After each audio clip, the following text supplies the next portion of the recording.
Hola muchachos, hola muchachas, hello, euh, bonjour, buongiorno, à toi, à toi, Nico. Ouais, tu me passes le relais comme ça. Et bah Ouais, bonjour les gens. Moi ça va, malade mais ça va. J'aurais bien voulu me reposer, mais Jérémy a dit non, viens travailler. T'as pas le choix. Vous voyez en fait, il se fait passer pour un gars de gauche, mais c'est un vrai capitaliste. est-ce qu'il reste des gens de gauche? Je crois plus. Salut Franck. Vu nos audiences, je pense Ah, ils sont plus là. Euh, Première rubrique, c'est l'actu en vrac.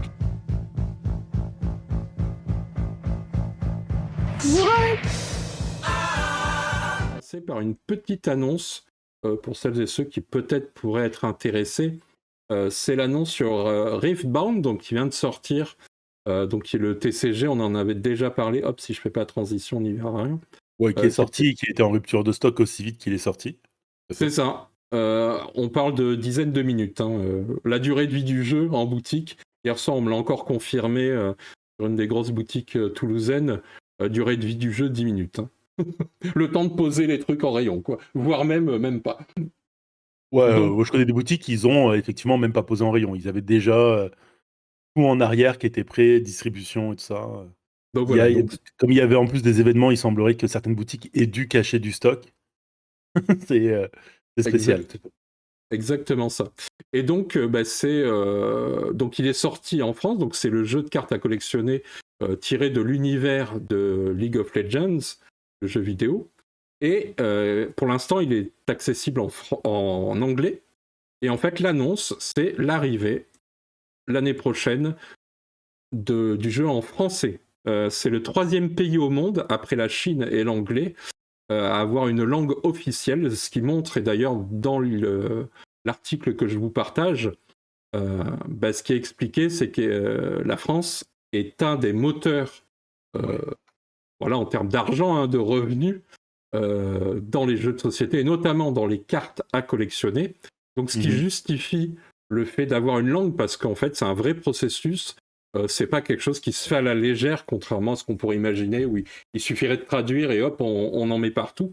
Parce qu'en fait, ce qu'ils expliquent, c'est que non seulement quand tu mets en place sur un marché, donc avec une langue précise, au-delà du fait que ça te coûte de l'argent, c'est qu'il faut que ton jeu reste viable dans cette langue Mhm. suffisamment longtemps finalement pour qu'il continue à rapporter et que cet investissement soit rentable. Et donc ça veut dire aussi qu'ils ont une idée de s'implanter encore plus durablement sur le marché français. Ouais. Euh, Mais c'est assez logique parce que quand tu regardes du côté du jeu et notamment de l'e-sport, et la France et l'Espagne, les deux pays généralement se font la guerre, sont euh, deux gros clients de Riot. Chaque fois qu'il y a eu des événements en Europe dans ces deux pays-là, ça a été même des événements mineurs comme des affrontements juste de ligue interligue, quoi. Ça a rempli des salles. Bon, cette année, il n'y a pas eu le fameux événement de la cassée, de la Carmine Corp, qui a été annulé à cause des histoires qui leur est arrivées. Mais par exemple, l'année d'avant, là, ça avait fait salle comble et tout ça. Donc, on a un public en plus qui gagne en popularité à l'étranger, puisque en ce moment, c'est l'entreprise de divertissement, la WWE, le catch, qui crie partout que le public français est un des meilleurs publics et donc qui commence à avoir de plus en plus d'événements sur notre sol. Donc ça ramène aussi l'envie pour les autres entreprises de s'intéresser au public français. Donc c'est logique, hein, puisque la première langue, si je dis pas de bêtises, ça avait été le chinois pour le jeu. Il l'avait d'abord testé en Chine et après il est sorti à l'international en anglais. Je sais- tu- Si ma mémoire contredis-moi, oui, mais je c'est crois que ça. c'était ce qu'on avait couvert à l'époque. Ouais. Et donc voilà, c'était la news. Je la trouve intéressante parce que la semaine prochaine, il y aura un plus long sujet sur pas le jeu de cartes à collectionner, parce qu'il y a eu d'autres annonces, justement, j'en parle vite fait, mais je ne rentre pas dans le détail, qui est Cyberpunk, donc qui est annoncé Mm. en jeu de cartes à collectionner lui aussi. Parce que si tu n'as pas fait ton jeu de cartes à collectionner avant 50 millions, tu as raté ta vie. Mais on parlera, on développera en fait pourquoi en fait, ce qui est en train de se passer est en train de tuer potentiellement, je dis bien potentiellement, en tout cas, c'est très intéressant à analyser, le jeu de plateau. Parce qu'en fait, il y a des effets de bord qu'on n'imagine pas. Mais ce sera la semaine prochaine, je vous tease, évidemment, cher public adoré. Oui, ils reprennent le principe de ce qu'ils avaient fait à une époque où il fallait que chacun ait son roll and write. Oui, c'est ça. Et quelque part, ça a un petit peu aussi tué les roll and write. Alors, est-ce que ça fera pareil avec le TCG? Je pense pas. Mais on pourrait voir disparaître certains titres quasiment aussi vite qu'ils sont apparus, et ça pourrait être un petit peu plus problématique aussi, quoi. Ouais. Mais Mais moi, voilà. je vais expliquer en fait en termes financiers Oui. comment ça agit sur d'autres leviers, etc. La surprise de ce matin, tiens. Peut-être que vous connaissez ce jeu, mon premier deck building. Je croyais que tu allais demander aux gens s'ils connaissaient Simon. Peut-être, hein, il y a encore. Est-ce que mon premier deck building, ça vous dit quelque chose? On a entendu parler. Voilà, donc c'est un jeu qui est sorti chez Don't Panic Game. Et il se trouve que, en lisant les crédits du jeu, j'ai vu apparaître une frimousse Morning. Alors là, donc Morning, éditeur toulousain, qui avait sorti notamment le jeu Hop. Je crois que le dernier jeu qui avait duré, c'était Kill the Unicorn. D'ailleurs, Non, il y en a eu un autre après, une histoire de sauce piquante. Oui, voilà. Je vous montre le petit goodies, Kill the Unicorn, qui est toujours disponible pour qui en veut. Jeu Donc que je voilà. possède, il est planqué quelque part là-haut dans la chambre de mon fils, parce qu'il y a finalement, il n'y a plus que lui qui joue avec ses amis. Donc voilà, pourquoi je dis cette surprise? Parce que Morning est mort et enterré depuis longtemps, que c'est une entreprise qui mériterait d'avoir une vraie vidéo, un vrai travail dessus, parce que je trouve qu'elle est très très intéressante dans son histoire. Donc, alors j'ai pas contacté donc Panic Games pour savoir, mais que fout ce logo ici. Donc ma take, c'est juste que quand ils ont acquis les droits du jeu ou quand ils ont récupéré les droits du jeu, très certainement que les auteurs du jeu étaient encore, ou que la licence appartenait encore à Morning d'une manière ou d'une autre, et que donc c'est juste un héritage plus qu'autre chose, quoi. Alors, je veux pas dire de bêtises, il faudrait que j'aille refouiller sur le... Parce qu'à l'époque, moi je me souviens que c'est le premier Kickstarter que je fais, Kill the Unicorn, et c'est un Kickstarter que j'ai bien pensé pendant longtemps que sur lequel je ne mettrai jamais la main, puisque la société a été mise en liquidation pendant la campagne.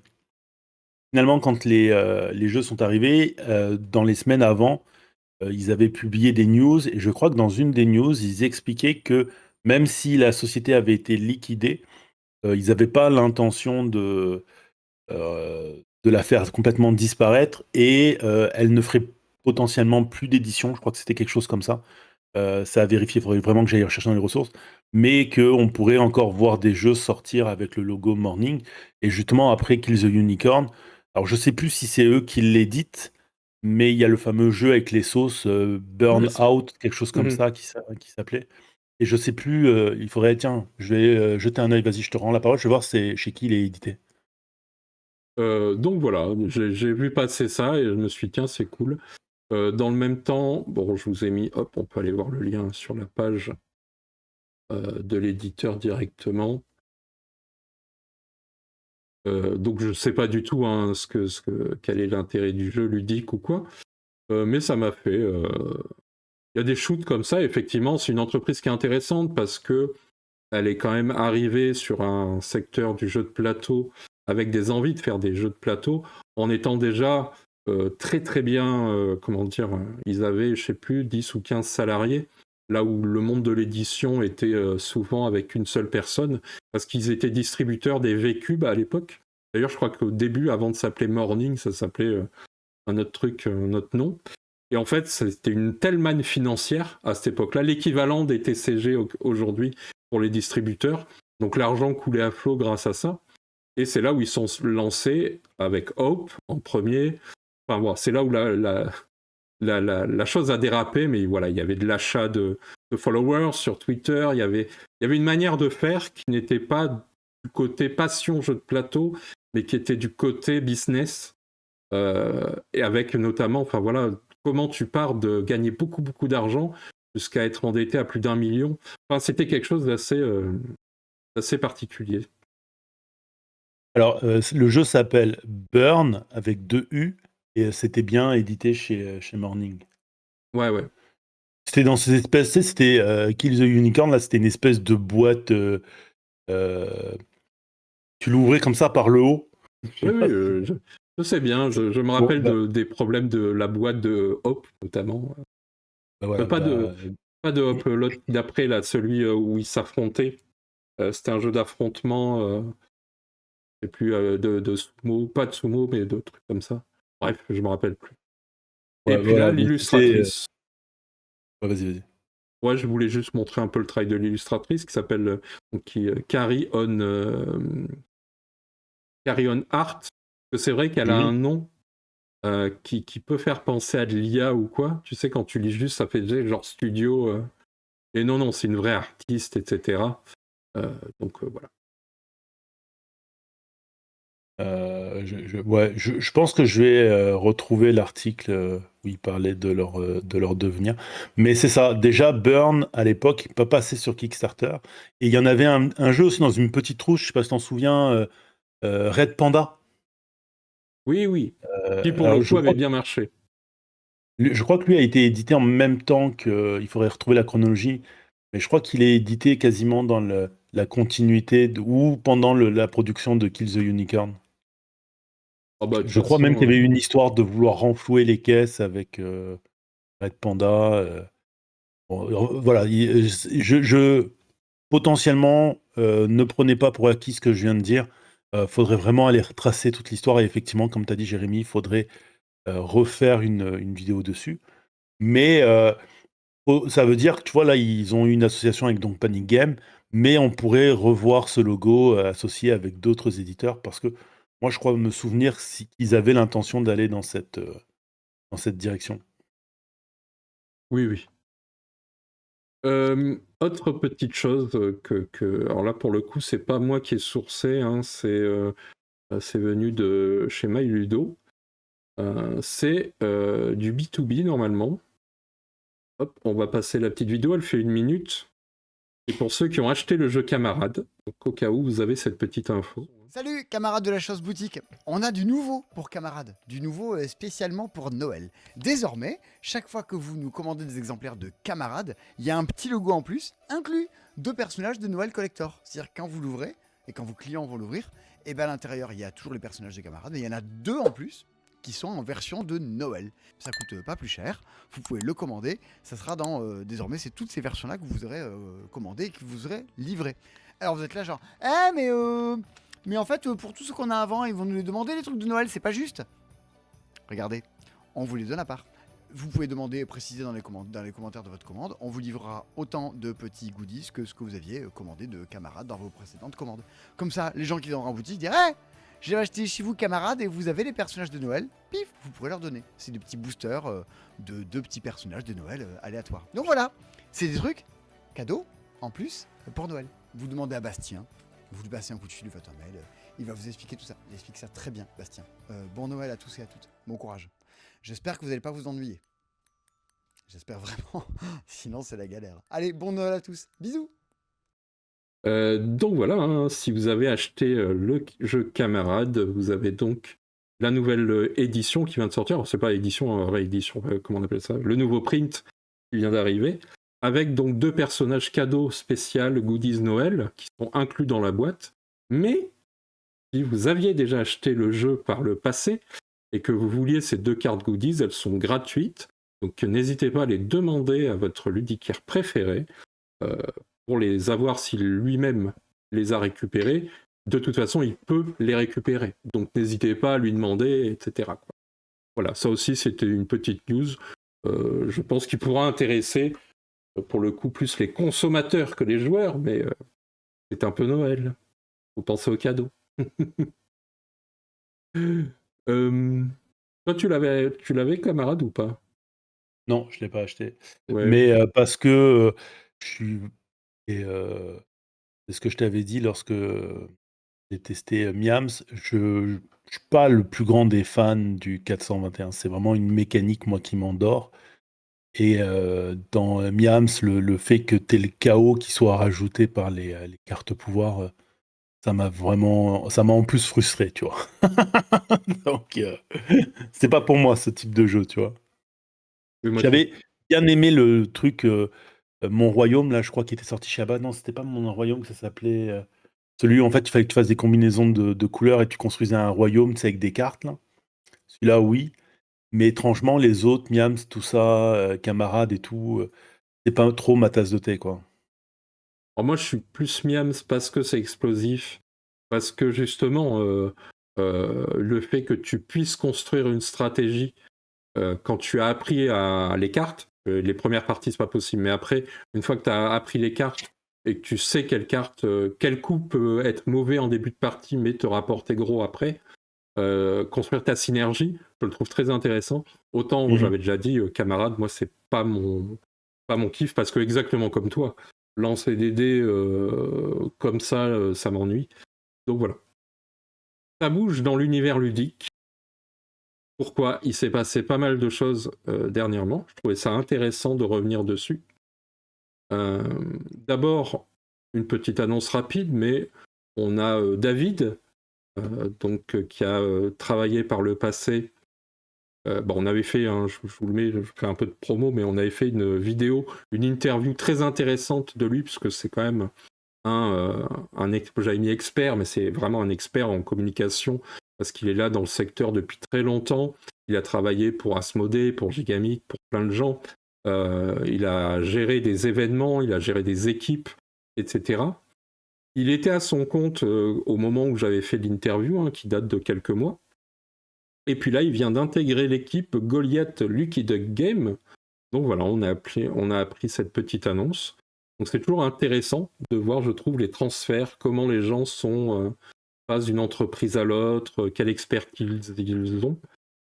Donc voilà, ça veut dire que peut-être plus tard, il y aura encore des choses à apprendre sur la communication, parce qu'on voit qu'il y a beaucoup de changements. D'ailleurs, ce sera une des news plus tard dans la vidéo là-dessus. Ça, c'était la petite chose. Et puis il y a BGG qui a bougé. Notamment, si vous vous rappelez, monsieur... Excuse-moi, juste 30 secondes. C'est Vas-y, assez vas-y. particulier parce que là, j'étais en train de partir donc à la recherche, comme quand tu m'as motivé avec ta news sur Morning. D'après le site de Toulouse, donc c'est une société, le côté maison d'édition, Morning n'existe plus depuis 2018, mais quand tu vas voir sur le site de nos amis de Subverti, ils annoncent que la maison d'édition a définitivement fermé ses portes en 2023, ce qui voudrait sous-entendre que entre 2018 et 2023, ils ont trouvé un moyen d'exister. Je sais pas, alors soit il y a une erreur de date, soit il y a Non, une... c'est ça. Il y avait encore, en fait, des choses qui se passaient. Parce que le site de Toulouse précise bien que la maison d'édition n'existe plus depuis 2018. Oui, Donc oui. comment Mais est-ce en fait, tu qu'ils as ont fait plusieurs pour... nomenclatures. Ok, Tu je avais comprends. Morning Player, Morning machin. Ok. Donc en fait, à mon avis, ils ont juste restructuré le truc en... tu sais, peut-être un peu... il faudrait trouver... je trouve pas d'informations sur eux, là. Mais à mon avis, ils ont dû reformater le truc façon, tu sais, la Team Kadama avec des propositions de jeu. Non, Euh, en fait, il s'était retrouvé seul de mémoire. Mais ouais, mais c'est c'est pour ça pas... que je dis qu'il faut creuser. Ouais. Mais c'est pas son jeu, Non. mon premier deck? Non, c'est pas son jeu, c'est pas lui. Non. Donc ouais, je disais BGG. Donc est-ce que Eric Martin, ça vous parle? Ça devrait vous parler. Au-delà du fait qu'il est auteur du jeu Body Party, c'est surtout quelqu'un qu'on a beaucoup exploité d'un côté, mais surtout qui nous a beaucoup aidé, puisqu'il est depuis 15 ans le grand rédacteur des news sur BGG. C'est lui qui fournit l'essentiel de toutes ces news, de tous ces articles, de toutes ces infos. C'est pour ça que je dis qu'on l'a exploité, parce que très régulièrement, je dis on, mais pas que Punchboard, le monde des médias ludiques mondial d'ailleurs, parce que on part de ces news à lui, de ces infos, pour parler, d'ailleurs souvent même sans rajouter quoi que ce soit. Donc c'est lui qui a fait ça, et puis c'était surtout un endroit où on allait chercher, pêcher des infos, des choses intéressantes, etc. Pour le coup, on est quasiment sur du travail journalistique, etc. Il y avait un vrai intérêt. Alors c'était de l'actu en continu, c'était pas forcément des articles de fond, etc., des analyses, mais en termes de news, ça faisait exactement ce que voulait BGG, quoi. Il s'est trouvé donc qu'il est parti, et sa compagne qui annonce ça sur Reddit. Hop, je vais vous caler le truc. Et salut Timo. Donc il est parti, il a quitté son rôle au niveau BGG pour, devinez quoi, ouvrir son média, son propre média à lui, un média indépendant, éthique et indépendant, ce sont les termes utilisés, puisqu'on sent qu'il y a quand même une recherche énorme dans le secteur de ça, de ce côté séparation entre, j'ai envie de dire, on va dire avec grand terme, moi je dis médias, mais on va dire un peu ce qui font de l'influence commerciale, c'est-à-dire celles et ceux qui ont de l'accointance. Je ne parle pas des passionnés qui n'ont pas d'accointance, mais des médias qui ont une accointance avec les professionnels du secteur, de celles et ceux qui veulent vraiment séparer les choses et revendiquer leur indépendance de ton, d'esprit, de news, etc., quoi. Donc voilà, elle annonce, c'est plutôt comme ça qu'il faut le prendre, le début de son site, qui devrait arriver début janvier ou fin janvier, je crois, en début d'année prochaine, 2026. On peut déjà s'y connecter si on le veut. Je vous ai mis une petite image. Alors pour l'instant, c'est vraiment... voilà, c'est vraiment... Je sais pas si je peux... Hop. Comment dire? Il n'y a pas encore de structure, il y a juste les pages de base qui vont servir de test, comme on met sur un site. C'est-à-dire qu'il n'y a pas de contenu, il n'y a pas encore de choses. Le site se veut sans cookies, enfin en tout cas sans cookies intrusifs, sans choses qui te suit dans tes... comment on appelle ça je cherche mes mots, mais le truc, les espions, quoi, sans espionnage. Ah, ouais. C'est pas ça Pareil. les cookies? J'ai jamais compris, moi. Oui, mais tu sais, t'as des cookies plus ou moins intrusifs, on va dire. Il y aura aussi pas de publicité, etc. Donc, habituellement, moi, les cookies, c'est moi qui les introduis dans ma bouche. Mais... Ah, tu parlais pas de cela, pardon. Pas de vulgarité avant 22h. Pardon, désolé. Et donc voilà, donc il n'y aura pas de pub, etc. En tout cas, c'est ce qui est annoncé. Il se base sur un modèle classique qui va être très certainement le contenu payant. Donc je pense qu'il y aura une partie gratuite, puis une partie derrière un paywall. Donc ce qui est un peu un modèle, alors je dis classique dans la presse en ligne, pas dans le monde du jeu de société, puisqu'à ma connaissance, il n'y en a pas. De médias spécialisés. On parle de médias nord-américains, et je crois qu'il est nord-américain, monsieur. Oui. Donc la pratique de financer les médias, elle est beaucoup plus répandue. Les influenceurs anglophones, généralement, sont beaucoup mieux rémunérés que les influenceurs francophones. Donc moi, ça m'étonne pas. Au contraire, puisque de toute façon, comme tu l'as dit, c'est lui qui signait la plupart des news de BGG. Il a un sacré annuaire, un sacré carnet d'adresses, comme on dit. Et souvent, c'était quasiment tous les éditeurs, soit ils les contactaient, soit ils passaient par lui pour annoncer leur sortie et tout ça. Et les seuls autres articles que tu avais dans les news, c'était les auteurs qui écrivaient souvent leur carnet d'auteur et tout ça, et quelques informations qui venaient de droite ou gauche, mais ils fournissaient facilement 90% du matériel, quoi. Oui. C'est planifié pour le 26 janvier. Voilà la sortie. Est-ce que tu sais pourquoi, par contre, c'est sa femme qui a fait l'annonce de son départ et aucune idée, en tout cas, aucune idée. En fait, il n'y a pas eu d'annonce sur BGG. Lui-même s'est pas vraiment exprimé, alors sauf peut-être sur ses réseaux personnels ou sur ce genre de choses. Non, non. Officiellement, on dirait que PGG n'a pas vraiment trop de, comment dire, de sympathie pour les gens qui ont bossé pour lui ou qui lui ont apporté. Ils n'ont pas fait encore d'annonce ou de choses, ou tu sais, à minima de postes de remerciement, tu sais, pour dire merci à toi d'avoir participé. Bon, on sent que de toute façon, chez BGG, il y avait aussi un changement de paradigme depuis quelques temps, niveau très certainement rémunération, etc. Mais Bah, je de toute pense que façon, la force du site, ça a toujours plus été les fiches que les news, quoi. Ils ont toujours plus tablé sur le fait que on a des fiches sur les jeux auxquels les gens peuvent se référer et puis définir les différents paramètres de la fiche, quoi. Plus que de hey, venez lire chez nous, on a les dernières news à l'actu. Et au final, tu vois, même, ils ont plus mis en avant d'autres chaînes de médias que la leur, quoi.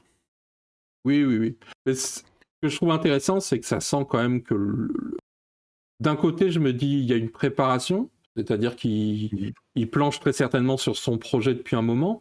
De l'autre, je me dis, vu l'état du site, j'ai montré une image tout à l'heure, vu l'état du site,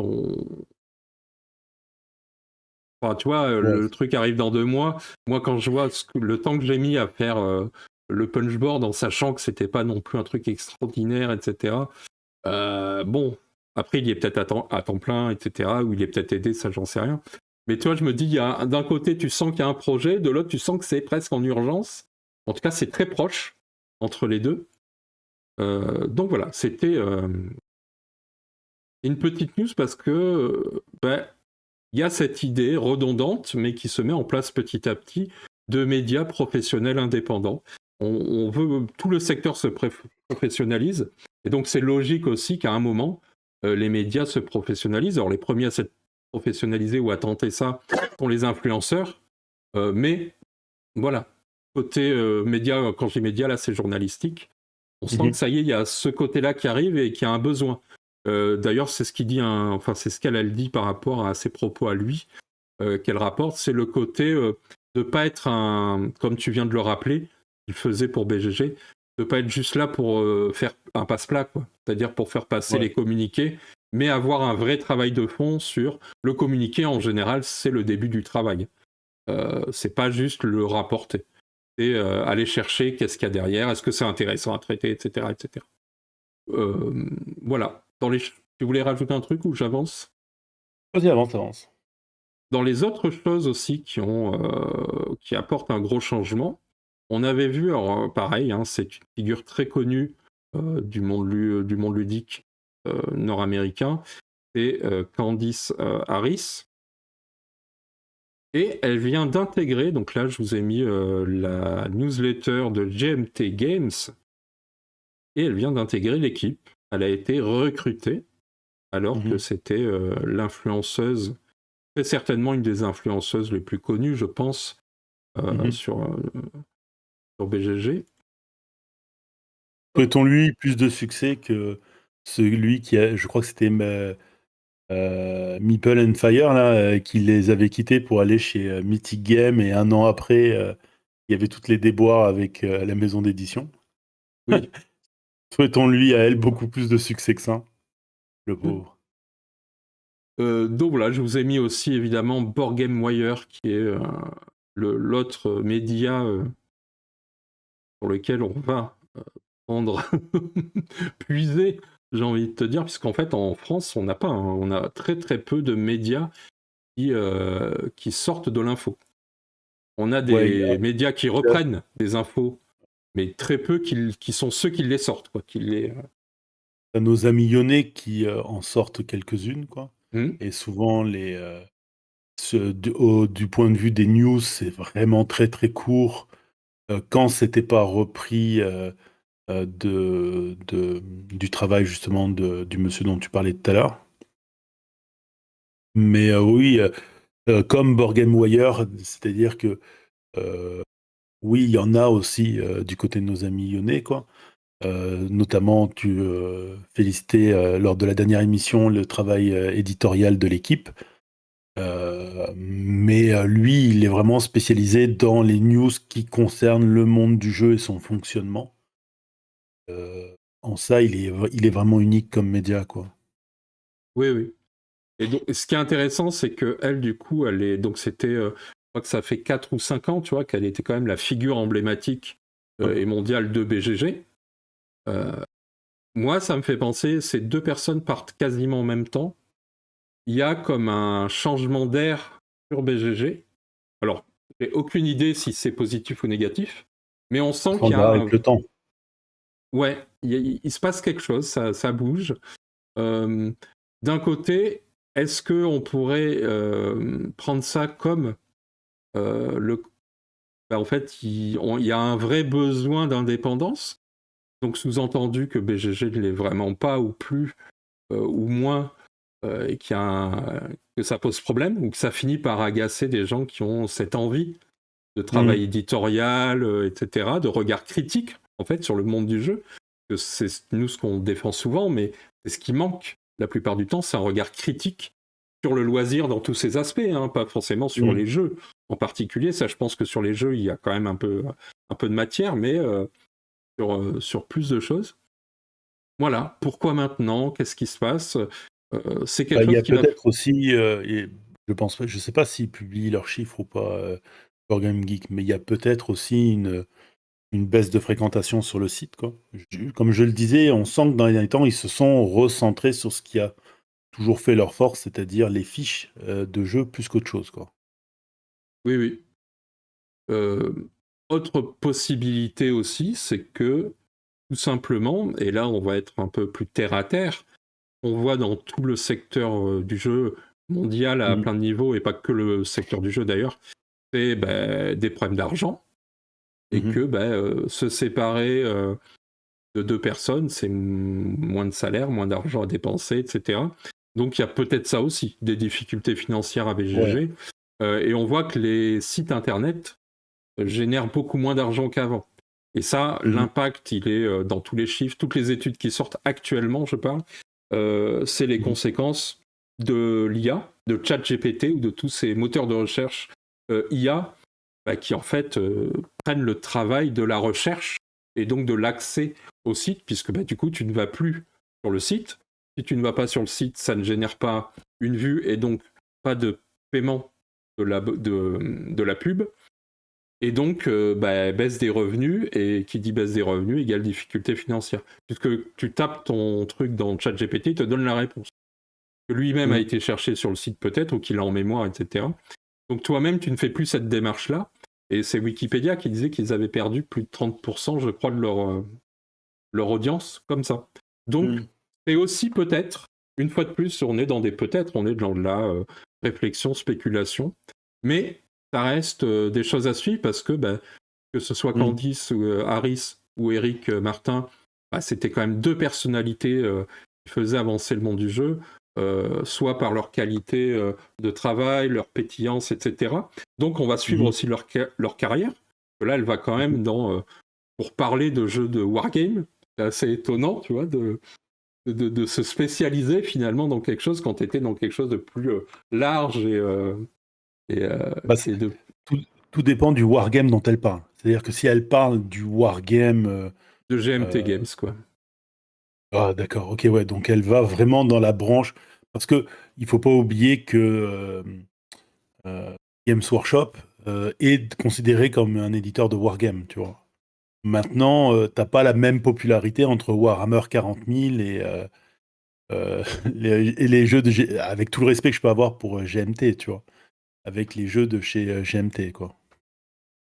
Oui, oui. Mais tu vois, c'est intéressant ce que tu dis par rapport au propos de l'IA, parce que effectivement, ça pourrait. On voit en ce moment, il y a beaucoup de luttes sur les articles écrits complètement par IA. Il y a beaucoup de métiers d'ailleurs qui se sont dans les derniers temps développés, ou d'ailleurs tu vois beaucoup de pubs passer sur YouTube sur est-ce qu'on vous a déjà dit que écrire peut vous faire gagner de l'argent, et en fait tu te rends compte que c'est pas c'est pas toi qui écris, mais tu fais écrire à une IA des articles, ce qu'on appelle des ponts de vente et tout ça, pour faire la promotion de produits, pour faire la promotion de trucs de coach et tout ça. Donc il y a toute une nouvelle branche de métier qui est apparue et qui exploite l'IA, mais aussi, comme je te le disais, du côté de Board Game Geek, ça peut expliquer pourquoi est-ce qu'ils abandonnent un petit peu ce côté média pour se reconcentrer une fois de plus, parce que ce que l'IA pour l'instant, parce que dans tout ce qui est recherche, elle est quand même assez performante, tu vois. Moi, je l'avoue, par moment, quand je m'intéresse à des sujets très spécifiques, faire de la recherche dans des revues scientifiques, ça demande des heures et des heures, alors que si tu passes par ChatGPT, franchement, tu peux vraiment très rapidement gagner du temps, tu vois. Mais par contre, ce que l'IA ne peut pas faire, c'est la communauté pour l'instant. Et là-dessus, ça reste une des forces à la base de, de BGA, quoi. Et potentiellement, ça pourrait, parce que au final, quand tu prends le site TrickTrack, hein, c'est l'évolution qu'il a fini par suivre. C'est-à-dire que le côté média a quasiment complètement disparu aujourd'hui. Il n'y a plus que l'aspect communautaire, quoi. Sauf que là aussi, est-ce que la communauté, elle se renouvelle? Est-ce qu'elle est vieillissante? Est-ce que, tu vois, en fait, je pense qu'il y a des chiffres. Ça serait bien si, à un moment donné, BGA publiait ces chiffres pour voir justement un peu comment les choses ont évolué dans les dernières années. Vas-y. Oui. Justement, tu parlais de choses vieillissantes ou etc. ou changeantes Ah, je parlais pas de toi, hein. ou des gens qui nous regardent, c'est ça. Ah, non plus. Mais dans les changements, justement, pour pas être dans les vieillissants, on a Catch-Up qui nous a envoyé sa dernière newsletter, la 46e, et donc qui annonce déjà plusieurs choses. Et vous allez voir pourquoi j'ai choisi cette news, parce que je la trouve intéressante aussi. C'est d'abord le nouveau logo. Il change un peu de... Donc Catch-Up, je rappelle, pour les derniers événements, c'est Faraway, qui a bien marché, ou on peut dire très bien marché. Ensuite, on a Château Cambo, qui a très bien marché. Et puis Flip 7, où là, on est en parachute ascensionnel, là, et on est en... Ça fait que monter, Alors, quoi. excuse-moi, c'était quoi le terme que tu avais utilisé une fois? C'est l'asmodétisation, un truc comme ça, hein? Non, je ne crois pas avoir dit ça, la Mais si, tu avais inventé un terme pour dire que les entreprises, à un moment donné, elles tendaient vers ce que faisait Asmodée. Bah là, ça y ressemble, Ah, hein. c'est possible. Alors là, je pense Ça, que... ça appartient pas à Asmodée, hein, Ketchup. Non, c'est Hachette. Hachette, ouais, voilà. Mais ça y ressemble beaucoup, quoi. Oui, oui. Alors, je crois que Hachette, je crois qu'ils n'ont pas toutes les parts. Je crois qu'ils sont encore un peu... si je dis pas de bêtises, à vérifier, parce que là, c'est de mémoire. En tout cas, voilà, ils amènent un nouveau logo, ils se mettent un coup de neuf, comme ils disent. 2015, depuis Sapiens, leur premier jeu. Ils sont toujours à 2, avec Mathieu Bonin qui est 3e. Donc c'est Clément et j'oublie toujours le 2e de l'équipe Ketchup, mais ça reste finalement une petite... On oublie toujours le 2e. Oui, c'est comme les rois mages, quoi. Et donc Mathieu Bonin leur donne des coups de main, etc. Mais ça reste une petite équipe qui font du coup que du développement de jeu, puisque maintenant tout est externalisé, tout le reste, et notamment avec BlackRock et Hachette. D'ailleurs, quand tu es chez Hachette, c'est une autre manière pour discuter avec tes partenaires, etc. Ce qui est intéressant, donc, c'est ce nouveau logo, plus moderne, plus récent, donc je vous montre. Ils annoncent aussi leur nouveau jeu qui sera Red Notice, qui arrivera l'année prochaine. Il y a une couve que je trouve magnifique. Ouais, qui est très, très, très jolie. Donc, nouveau logo, etc. Je crois que je vous ai mis... je crois que j'ai mis... si je ne dis pas de bêtises... Je l'ai pas mis, donc je ne l'ai pas fait. Bah, bravo. Oui. Je sais même plus mon... Hop. Non, je croyais que j'avais mis l'ancien logo pour montrer à quoi il ressemblait. Oh, il était... c'est juste le lettrage. Si Oui, c'était... Avec non, ils avaient un masque au milieu. Ouais. C'était Catch Up et au milieu, tu avais un masque avec les yeux. Voilà. Oui, c'est Donc, vrai. une modernisation. Pourquoi c'est intéressant? Parce que Flip 7, évidemment, où là, 400 000 exemplaires vendus la première année, des récompenses, le jeu continue son ascension. Alors là, ils disent plus 400 000. Moi, j'ai vu 600 000 dernièrement. Donc je pense qu'il y a peut-être encore un upgrade à avoir dessus. Donc Flip 7, Il va avoir droit à sa version Harry Potter. Bon, Très certainement, je sors. puisque pour l'instant, il y a la version The Grinch qui est dispo, mais que aux Oui, c'est vrai. États-Unis. Mais c'est pas impossible que, puisqu'ils ont la licence Harry Potter, The OP, donc c'est pas impossible qu'on ait ça. Hein. Plus rien ne peut nous étonner. Comment ils ont eu Flip 7, c'est ça qui est intéressant. C'est que le jeu vient, donc on venait de parler de The OP. Hop, je vous montre, hein, c'est le fameux éditeur. Alors pardon, parce que il n'y a jamais les mêmes tailles nulle part, c'est un enfer entre les sites, les machins. Ouais. ZOP, c'est l'éditeur américain spécialisé dans le licensing, qui Ouais. a aussi des licences du jeu de société qui sont assez conséquentes. Hein. C'est eux qui ont Talisman, par exemple. Mais voilà, ils sont connus pour prendre un jeu, par exemple, comme Talisman, et de le rééditer avec des IP. On a eu le Talisman Batman, on a eu Earth Kingdom. Voilà, on a eu plein de versions. Et donc, Flip 7, ça vient effectivement de chez eux. Ouais, ils ont fait dernièrement le Monopoly avec un vieux groupe de métal des années 80. Iron Smith, non. Ah, je sais plus. Enfin, un truc improbable. Et Et bon, c'est marrant parce que j'ai réussi à faire fusionner Iron Maiden et Aerosmith dans le même nom. Ça donnait Iron Smith. Et c'est pas grave. Donc oui, c'est ça. Hein. The OP, c'est clairement, avant, il s'appelait... à chaque fois, je les appelle Monopoly, mais il s'appelait pas comme ça. Il s'appelait Onopoly ou un truc comme ça, je sais plus.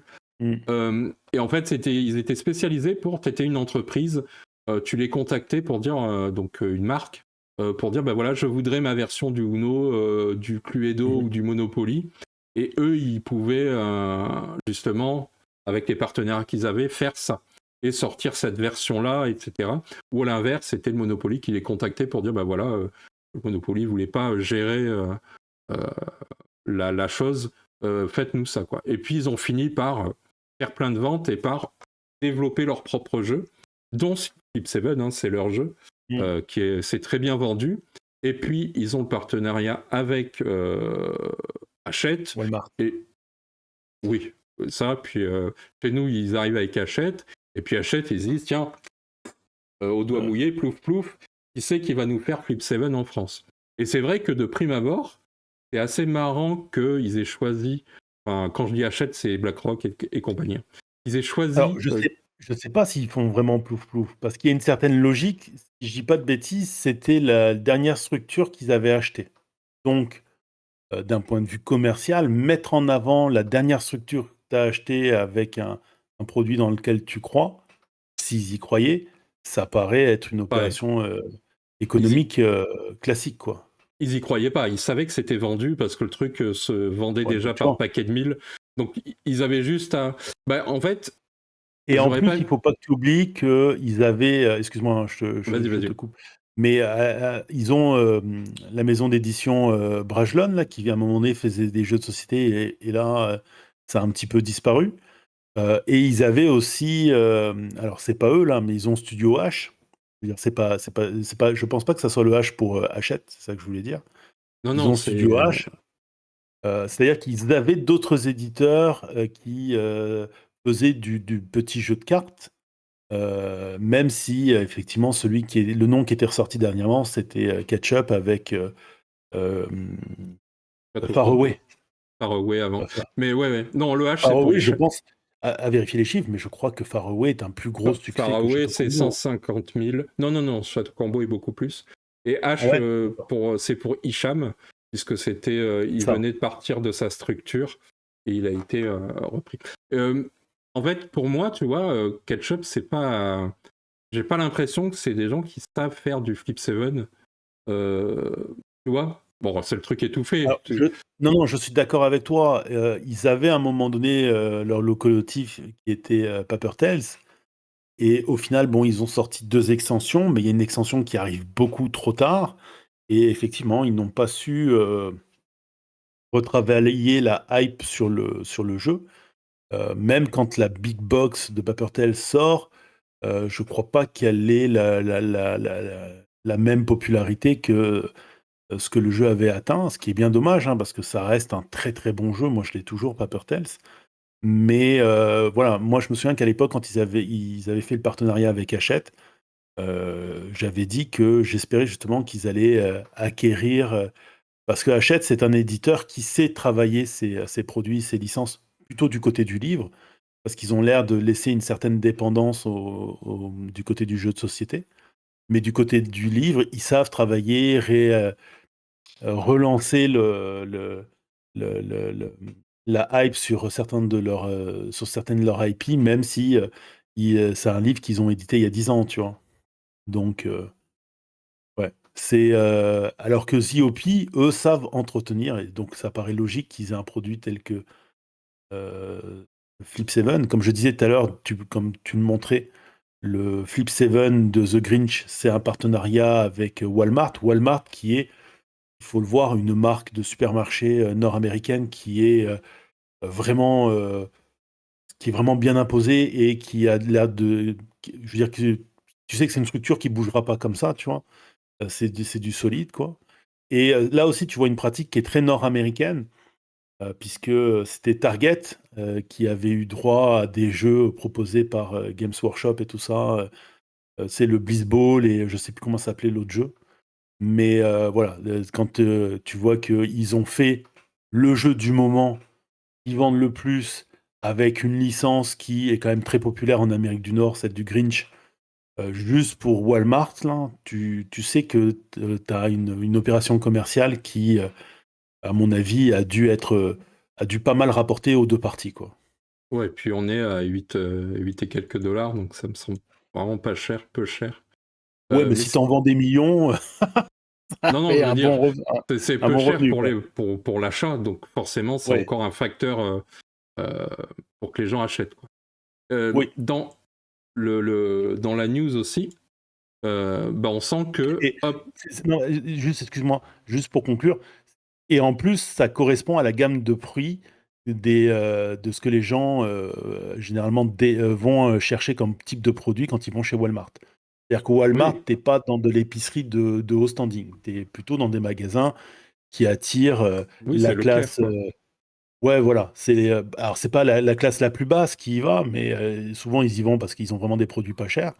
Mais voilà, tu tapes dans la classe, celle qu'on appelle la classe classique, là.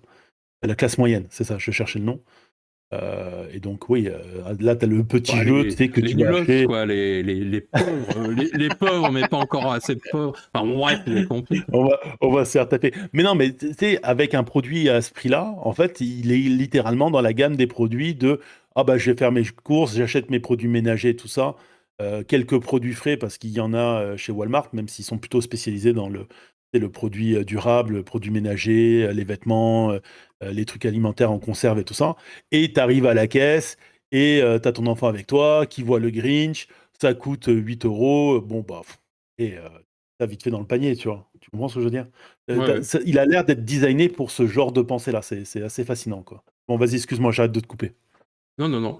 Et donc, bah, conscients du très fort potentiel, comme ils disent, ils vont justement modifier un peu la communication avec une page internet dédiée, des nouveaux comptes spécialisés pour Flip 7, c'est-à-dire c'est pour le jeu, des collaborations avec des influenceurs, influenceuses hors du microcosme des jeux de société. Parce que nous, on dit déjà depuis un moment hein, que le monde du jeu est en train d'aller chercher ailleurs. Parce Ouais. que dans le Alors, monde ce qui du fait jeu un de peu plus société, peur, c'est la ligne du dessous, hein, par contre. oui, des Les campagnes de... campagnes de publicité sur Google Ouais. et sur Meta, ça peut donner des campagnes de publicité faites à base d'IA. Je sais pas si tu les as vues passer en ce moment, des Oui, campagnes oui, de bah, pub alors, qui sont assez horribles, quoi. ça, je sais pas si ils le feront, mais en tout cas, oui, ça fait partie des facteurs. Et puis les campagnes de relations presse-grand public, on voit qu'on retrouve la même dynamique qu'on voyait déjà chez Asmodée, comme tu disais, c'est Mm. l'asmodisation, mais ce qu'il y avait aussi chez Yellow, ce qu'on avait chez Gigamic, donc Gigamic qui aussi achète. Donc on retrouve un peu toute cette dynamique maintenant de plus en plus de se passer soit du circuit un peu boutique, d'une manière ou d'une Mhm. autre. Alors c'est pas le cas pour tous les jeux évidemment, mais on sent on se détache de ça, et aussi des médias ludiques passionnés qui eux aussi finalement vont être de moins en moins impliqués. Alors, ils y étaient pas, hein, soyons honnêtes. Flip 7 m'a pas claqué les yeux sur sur, sur les miniatures YouTube. Hein. Je ne l'ai pas souvent croisé chez les influenceurs ludiques. Malgré tout, on sent que cette dynamique, parce qu'une fois que tu es accroché avec des influenceurs hors du microcosme, bah, ça devient plus facile de leur proposer tes autres jeux. Et donc, de plus en plus, d'avoir l'habitude de te passer des Et tu vois, passions. c'est là où ça serait intéressant de me demander idée pour une vidéo future. Justement, ces fameux jeux qui se sont vendus à des centaines et des centaines de milliers d'exemplaires, là, que tu retrouves rarement sur les miniatures des influenceurs ludiques, mais beaucoup sur les miniatures des influenceurs autres, justement, voir en termes de chiffres à quel point le secteur est littéralement passé à côté de produits qui ont pourtant ramené un pognon assez hallucinant, quoi. Et c'était Fred Henry d'ailleurs qui en parlait dans l'entrevue qu'a publié Fall, là.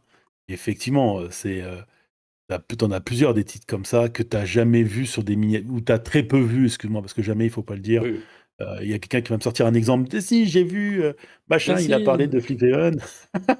Oui, mais mais tu si, le vois mec qui a fait rarement. 12 vues, il en a parlé.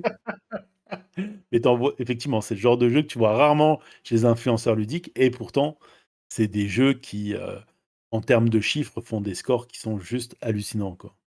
Oui, oui. Et d'ailleurs, je pense à un truc, je fais une petite aparté, parce que ce qu'on dit là, en fait, vous allez voir sur...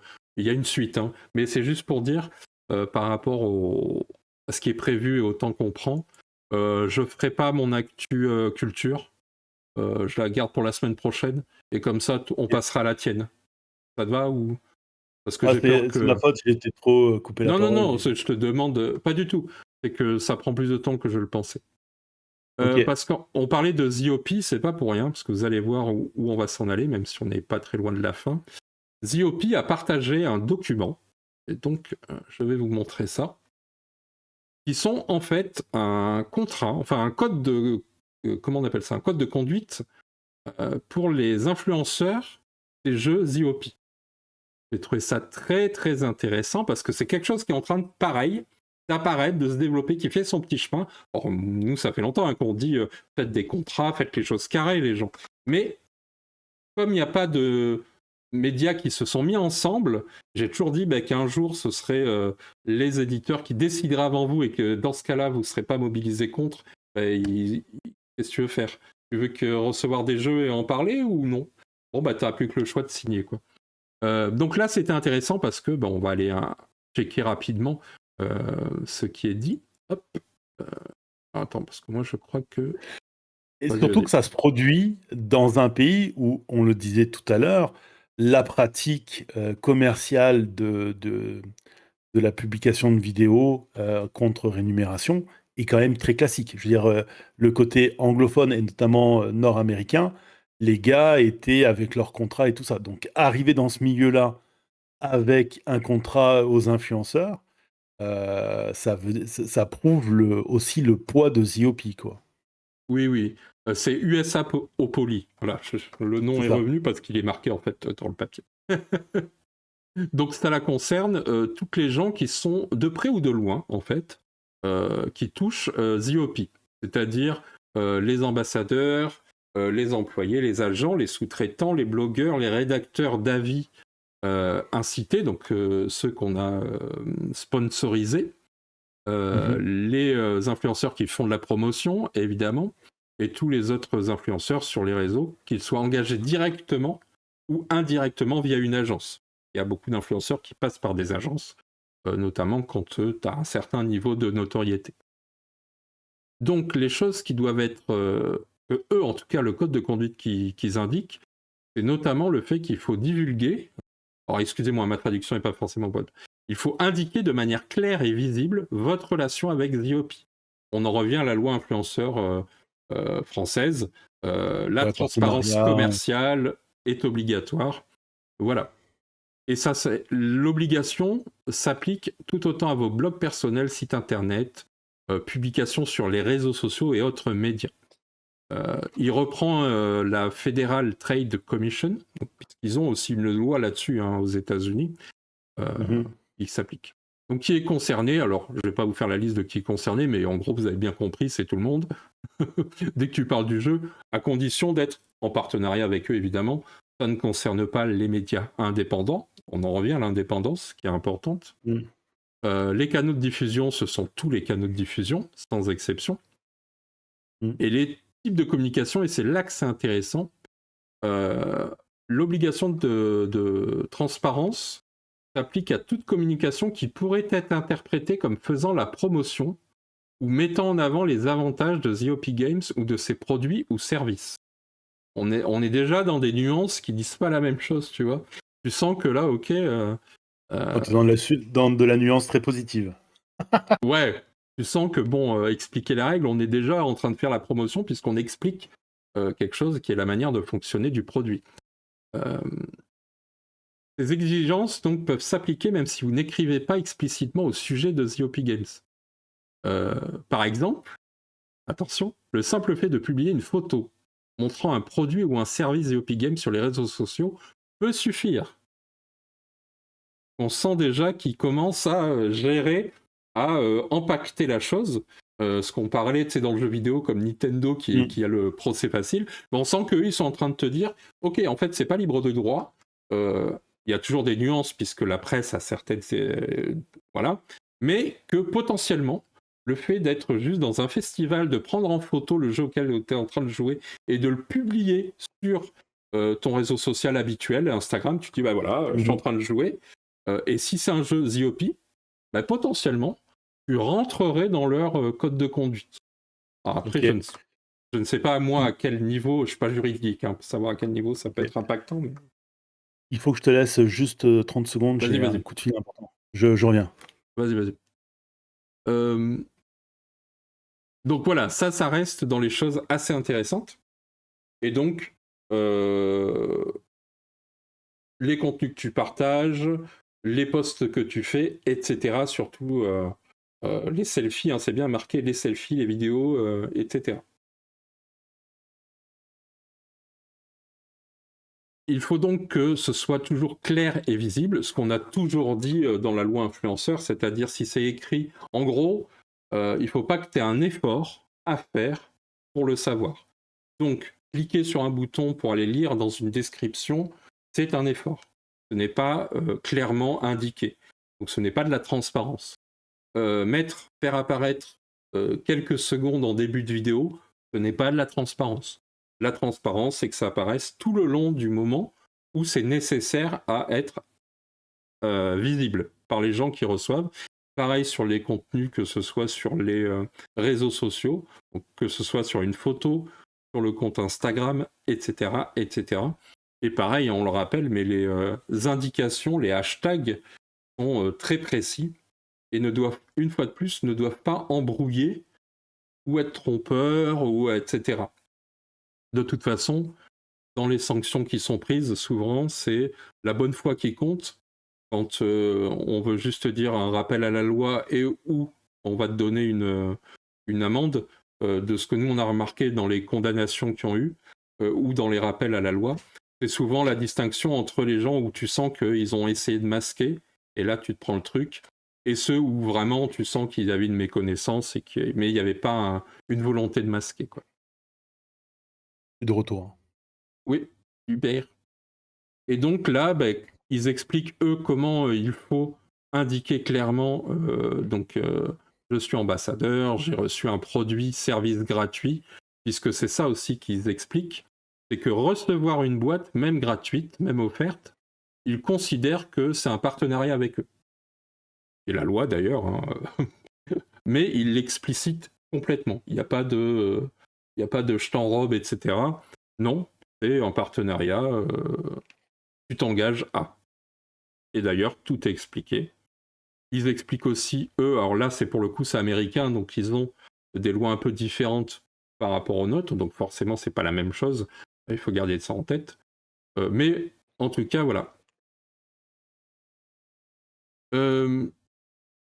Ils veulent pas que tu fasses de déclarations fausses ou trompeuses, donc ça, c'est bien. Si vous l'avez trouvé mauvais, ne dites pas qu'il est excellent. Parce qu'effectivement, on n'a pas le droit de mentir. Et en France, c'est pareil. Tu sais que si tu fais même un partenariat rémunéré et que tu trouves le jeu mauvais mais que tu dis qu'il est bien, tu peux justement, c'est une tromperie par rapport au consommateur, et donc tu peux être condamné. Si un consommateur dépose une plainte à la répression des fraudes, tu peux être condamné. Donc ça aussi, ça fait partie des exigences, et j'ai trouvé ça bien qu'ils le mettent. C'est clairement indiqué, parce qu'en fait, c'est la loi. C'est déjà du bon sens, j'ai envie de te dire, mais c'est la loi. Ne faites pas d'affirmations qui... Mais il en reste qu'eux ne doivent pas forcément avoir envie de se retrouver avec des critiques négatives. Donc, ils le mettent, c'est peut-être Bien un sûr. peu contraint et forcé par la loi, quoi. Oui, c'est ça. Et pareil, on ne peut pas faire d'affirmation qui ne peut pas être justifiée ou étayée. Ok. Donc, c'est surtout, alors là, il parle de un bénéfice particulier en matière de santé ou de sécurité. C'est le fameux truc, c'est quand nous, on parle de la distinction entre, attention, un jeu n'est pas un médicament. C'est ce qu'on disait. On n'affirme pas que si tu joues à ce jeu, tu vas être mieux, tu vas... ta dépression va aller mieux, ou je sais pas, des trucs comme ça. Non, tu peux... c'est tout ça qu'il faut... Moi, je connais des jeux qui peuvent empirer ta dépression, mais des jeux qui te sortent de la dépression, je ne reconnais pas. Non, mais tu te rappelles quand on avait parlé de jeux qui peuvent parfois servir de coaching, etc.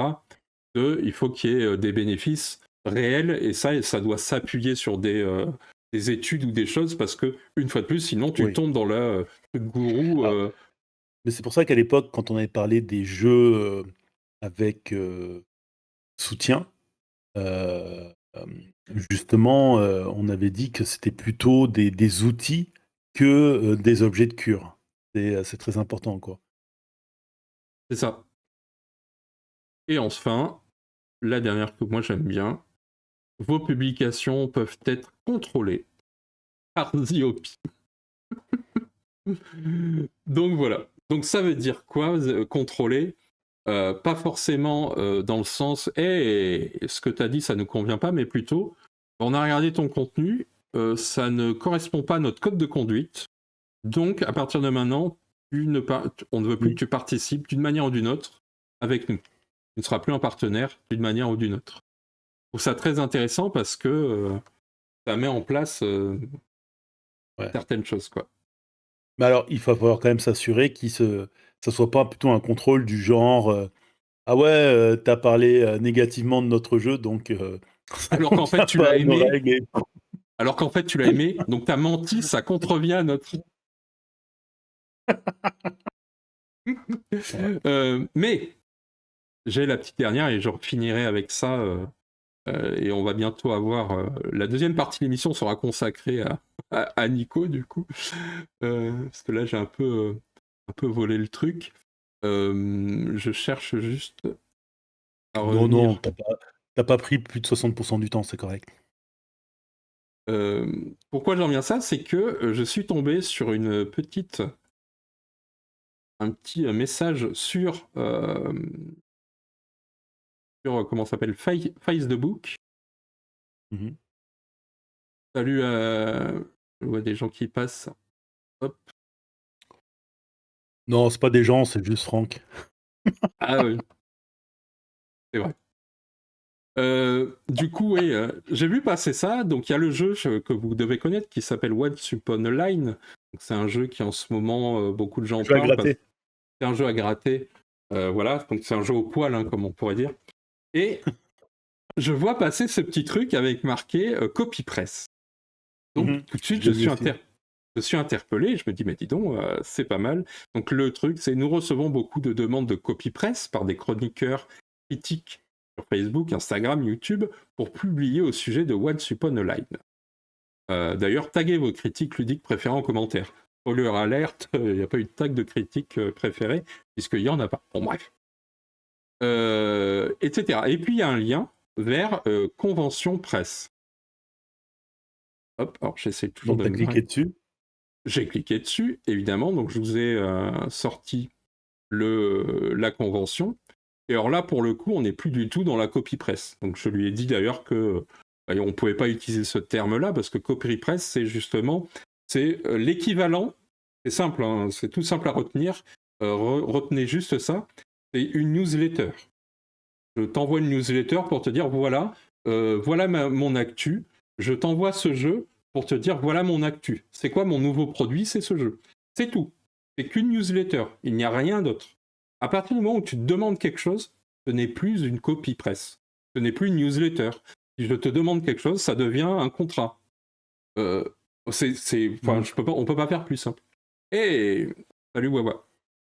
Et donc là, on a toute l'explication qui, je pense qu'il faudrait qu'ils se fassent aider par des gens du secteur, parce que au-delà de comment on choisit les choses, j'aurais pu vous mettre l'extrait, d'ailleurs peut-être je le rajouterai au montage, de notamment dans les grands youtubeurs français qui t'expliquent en quoi les abonnés ça ne veut rien dire. C'est Louis-Sam San qui en parlait justement. Mais on a le partenaire presse s'engage à créer et publier du contenu.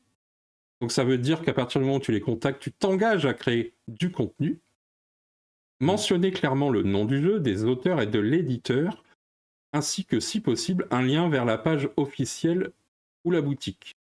Alors, cette précision, elle est importante parce que je suis tombé sur un paquet de vidéos où effectivement les gars parlent du jeu, mais disent ni le nom de l'auteur, ni le nom de l'illustrateur. C'est bon, ça c'est ce jeu et voici comment ça marche. Aucun respect, quoi. Donc j'aime bien cette mention, j'avoue. Sauf que là, bon, on sent qu'il y a quand même. Il faut y aller. Oui. Mais oui, je suis d'accord avec toi. Publier le contenu dans un délai de 8 semaines à compter de la réception de l'exemplaire. Donc là, on est dans un vrai contrat. Hein. C'est même pas une information. C'est même pas l'information de The OP qui dit voilà comment nous on veut travailler. Voilà notre code de conduite. Là, c'est OK, il va falloir signer, gars. Informer l'éditeur en cas de retard, d'annulation, de changement de format. Fournir à l'éditeur un lien direct vers le contenu publié. Là, je vous ai mis la demande de copie presse. Au moins, il laisse les gens avoir la vie qu'ils ont envie, quoi. Oui, c'est ça. L'engagement de l'éditeur, parce qu'à un moment, il faut quand même que lui s'engage à quelque chose, quoi. Donc, il s'engage à fournir un exemplaire presse complet et fonctionnel. Merci. Merci de ne pas m'envoyer 2 bouts de carton. Ouais, c'est bien qu'il le précise, parce qu'à un moment donné, il parlait de kit de démonstration. Ah oui, ça peut être des kits de démonstration, si tu veux. Fournir un kit presse contenant les logos visuels et autres médias, bon, ça, j'ai envie de te dire, ça devrait être disponible à tout un chacun, en fait, et pas que aux gens. Il y a des sites qui sont très bien faits, où tu peux récupérer les choses, c'est nickel. Bon. Ne pas interférer dans le contenu éditorial. Aucune censure ni validation préalable. Why not? C'est très bien aussi. Et puis, ça pourrait être le contraire, que c'est pas gênant, c'est un contrat, donc t'acceptes ou pas. Mentionner et partager le contenu publié par le partenaire presse. Le partenaire presse. Hein. Il y a un influenceur. Il y a quand même moins d'engagement du côté de l'éditeur que du. Oui. Et puis, ils auraient pu essayer d'arriver à un équilibre, quoi. Et puis on essaye de t'embobiner parce que si tu es une presse, si tu es dans la presse, mais tu peux pas faire de contrat, c'est interdit par la loi. Bon bref, on sent que... T'as juste à lire le 4e point pour te rendre compte que les mecs sont à côté de la plaque, quoi. Ah là, c'est génial. C'est là où il faut gratter. En fait, ce qu'on sait pas, c'est que normalement, tu grattes les lignes et en fait, en dessous, t'as je vous ai bien eu, c'est une blague. Non, ça n'a rien à voir avec le jeu. Un contrat on the line. Bon bref. L'exemplaire presse est offert à titre gracieux. Il est uniquement dans le cadre de la réalisation du contenu prévu. Ouais. Du coup, il n'est pas à titre gracieux, puisque tu dois travailler pour. Ouais, bref. Il faut que tu publies quelque chose. C'est pas gracieux parce qu'il faut que tu publies quelque chose. Il ne constitue ni un don sans condition, ni une rémunération. Malheureusement, si. C'est le principe même de... soit l'un, soit l'autre. C'est le principe même de la rémunération. Vis-à-vis de la loi influenceur, qui est très claire là-dessus. Et c'est ça qu'ils comprennent pas. C'est pas parce que eux marquent, ils ne constituent ni un don sans condition, ni une rémunération, que c'est vrai. c'est comme... Ah bah si, je l'ai écrit. Ah bah non. Mais attends, parce qu'après, moi je trouve que c'est comme un film shakespearien. Chaque étape monte en tension. Oui. Mais on est tous d'accord ici pour dire qu'une rémunération, c'est quelque chose qu'on obtient en échange d'un travail fourni. Donc si tu demandes de produire dans les 8 semaines un contenu. Donc tu demandes un produit et comment tu obtiens ce produit en donnant à la personne qui va faire ce contenu une boîte. Donc c'est juste que la rémunération, elle a lieu avant l'obtention du travail Oui. qui est le contenu. Sauf que, attention, Sauf que sauf que tu t'engages à ne pas revendre l'exemplaire reçu. Ou tirer toute... Et c'est là où ça devient fou. Ou tirer toute forme de revenu, sous quelque forme que ce soit en échange de l'exemplaire. Donc, sous-entendu, Ah, tu ne peux ouais. pas monétiser ta vidéo, si je comprends bien. Tu ne peux pas tirer de revenus. Ouais, c'est pas ce qu'ils ont voulu dire. Là, oui. En fait, ils l'ont mal formulé, c'est clair. Oui, oui. Ce qu'eux, ils voulaient dire, c'est que tu n'as pas le droit de faire du pognon sur le dos de l'exemplaire. Mais c'est ce que tu fais Mais, à partir du moment où mais c'est ce que tu fais quand tu fais une vidéo. Ouais, non, c'est ça. Eux, ce qu'ils voulaient dire, c'était, tu sais, par exemple, faire un concours ou un truc comme ça. Je pense que c'est ça qu'ils visent, quoi. L'offrir dans un Oui. concours ou Mais l'échanger attention, contre une autre boîte, quoi. attention, Mais accrochez-vous. attends. Ah, vas-y. Oui, parce que quelque part, c'est normalement quelque chose que tu es censé faire avec une copie presse. C'est-à-dire qu'une copie presse, normalement, c'est noté dessus, en gros, que c'est une Oui, copie tu presse, peux pas le vendre. pour pas que tu puisses la vendre ou la donner à quelqu'un d'autre, quoi. Mais vas-y, Oui. excuse-moi, continue. Oui. Donc là, on était carrément, tu sais, c'est comment il s'appelle, là, Elon Musk. Voilà, on était en train dans la stratosphère, et tout à coup, pouf, on est dans l'espace. On voit la station, tu sais, internationale pas loin, parce que en cas de non-publication du contenu dans le délai prévu, l'éditeur pourra demander soit le retour du jeu, soit un report motivé. Alors, écoute-moi bien, jeunes influenceurs, je veux ton carnet de correspondance et un mot des parents. Parce que je trouve ça Mais, inadmissible. c'est ça qui est fou. Parce que j'écoutais. Pépite. Oui, parce que j'ai écouté Klemovic qui dernièrement a sorti un livre, La logocratie, et il expliquait justement, il parlait des revues presse, parce que c'est quelque chose qui se fait beaucoup. Si tu veux en fait avoir des journalistes qui parlent de ton livre ou qui t'invitent dans leur émission pour que toi tu parles de ton livre, faut que tu leur envoies des copies. Faut qu'ils les lisent normalement, tu vois. Euh, et donc, lui, il a expliqué qu'il a fait je sais plus combien de copies, mais ça lui a pris toute une après-midi. Il a expédié ça partout. Et au final, il a eu 2, 3 articles et un passage dans le quotidien, tu vois. Mais ça veut dire que sur la masse de livres qu'il a envoyés, il y en a plein qui, on ne sait pas s'ils ont lu le livre, on ne sait pas ce qu'ils en ont pensé. En tout cas, il n'y a pas eu de retour, tu vois. Et techniquement, c'est ça une copie presse. Si par exemple vous allez sur écran large, il l'explique bien, quand ils sont invités à voir une séance, ils vont en parler, mais ils sont pas obligés d'en parler. Tu peux ne pas parler, si t'as vraiment rien à dire, tu peux ne pas faire de... Là, on te dit, non seulement, on te dit c'est une copie presse, mais tu es obligé de faire un contenu, et si tu fais pas un contenu, il faut que tu justifies. Bah, c'est que c'est pas une copie presse, les gars. Ça respecte pas ce que doit être une Ou copie tu peux pas presse. être un partenaire presse. Tu peux être un partenaire média, par exemple. Ça me pose pas de souci. Un partenaire presse, tu sens que ça joue avec. Bon, bref. Après, je dis pas attention. Hein. Mais Il n'y a pour pas ça de qu'ils mauvaise veulent... intention de la personne. Je pense que c'est juste maladroit et de la méconnaissance. Mais Oui, à mon avis, c'est la même. Mais c'est là où comprend pourquoi est-ce que les médias presse veulent protéger les termes. Parce que c'est ça qu'ils veulent faire un peu comme du côté des psychologues. Tu sais, il y a quelques années de ça, les psychologues ont protégé justement le mot psychologue et le mot thérapie. Parce que c'était trop souvent exploité comme ça, de façon euh, à tort et à travers, tu vois. Et ça a donné toutes sortes de choses. Alors, oui, on peut dire effectivement qu'il n'y a pas, ça a été fait sans mauvaise intention. On peut questionner, et c'est ce que l'on est en train de faire, le fait d'exiger un retour sur, le, sur la copie que tu as donnée. Et quelque part, moi, je les comprends en termes d'éditeurs. Ça leur coûte quelque chose, cette boîte, tu vois. bien sûr. Et ils vont donner cette boîte et ils attendent quelque chose. Sauf que là où, moi, je trouve qu'il y a un truc qui, de la part de l'éditeur, avec ces fameuses copies, moi, m'a toujours amené à réflexion, et je suis bien content de faire partie d'un média où on ne demande pas de copie presse, c'est que généralement sur ces boîtes-là, bah, l'auteur, lui, il touche pas rémunération. Et c'est là où je trouve toujours que les influenceurs, justement, avec leur discours sur nous, on aime les auteurs et tout ça. Ouais, mais vous demandez des copies presse et les auteurs sont pas payés pour ces copies presse parce qu'ils appellent ça des copies presse. Ils sont de plus en plus nombreux à le faire.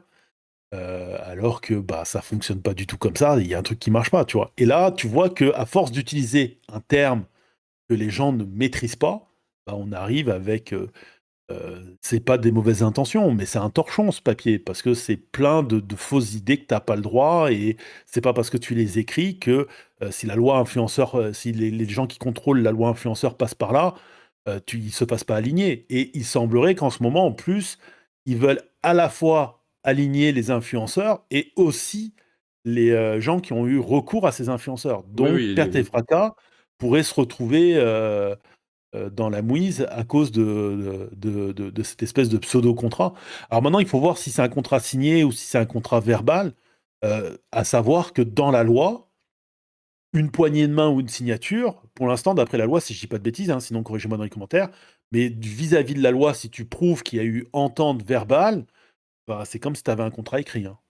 oui, oui, oui. De toute façon, c'est à partir du moment où tu acceptes, voilà, d'une manière, peu importe la manière dont tu acceptes, c'est juste que la signature et le contrat écrit, ça permet de pouvoir, en cas de problématique plus tard, de pouvoir arguer de non, c'est ça qui est marqué, et c'est d'ailleurs même dans les contrats écrits, quand ça va au tribunal, chacun interprète, etc. Mais ça encadre beaucoup plus de choses que des termes comme ça. Mais voilà, donc je voulais montrer ça parce que... Oui, vas-y. Et qu'est-ce qu'on fait avec le point 5? C'est-à-dire que quand ils disent que les droits d'auteur et visuels relatifs au jeu demeurent la propriété exclusive de l'éditeur, ça veut dire que t'as pas le droit de montrer le jeu? Non, non, justement, ils disent que le partenaire presse est autorisé à utiliser les éléments graphiques et visuels strictement pour illustrer son contenu. Ça, pour le coup, je trouve ça très bien. Pour moi, c'est quelque chose qui a toujours été important. Quand j'ai vendu des vidéos avec Ludema, donc il y a quelques années, j'ai fait 5 vidéos règles en 3D. Et une des questions que j'avais posées à l'époque, c'est qu'est-ce que j'ai le droit de faire en fait? Parce que moi, je prends les illustrations de ton illustrateur. L'éditeur a le droit d'exploiter les illustrations, parce qu'il n'en est pas le propriétaire, les droits moraux, etc. s'appliquent. Mais dans le cadre de la promotion du jeu, tu as le droit. Et donc, je rentrais dans ce cadre-là, mais pareil, moi, mon contrat, il était fait sur mes factures, en fait. Il y avait les dates, les machins, il y avait tout ce qui structurait le truc. Il n'y a pas de contrat comme ça aussi écrit.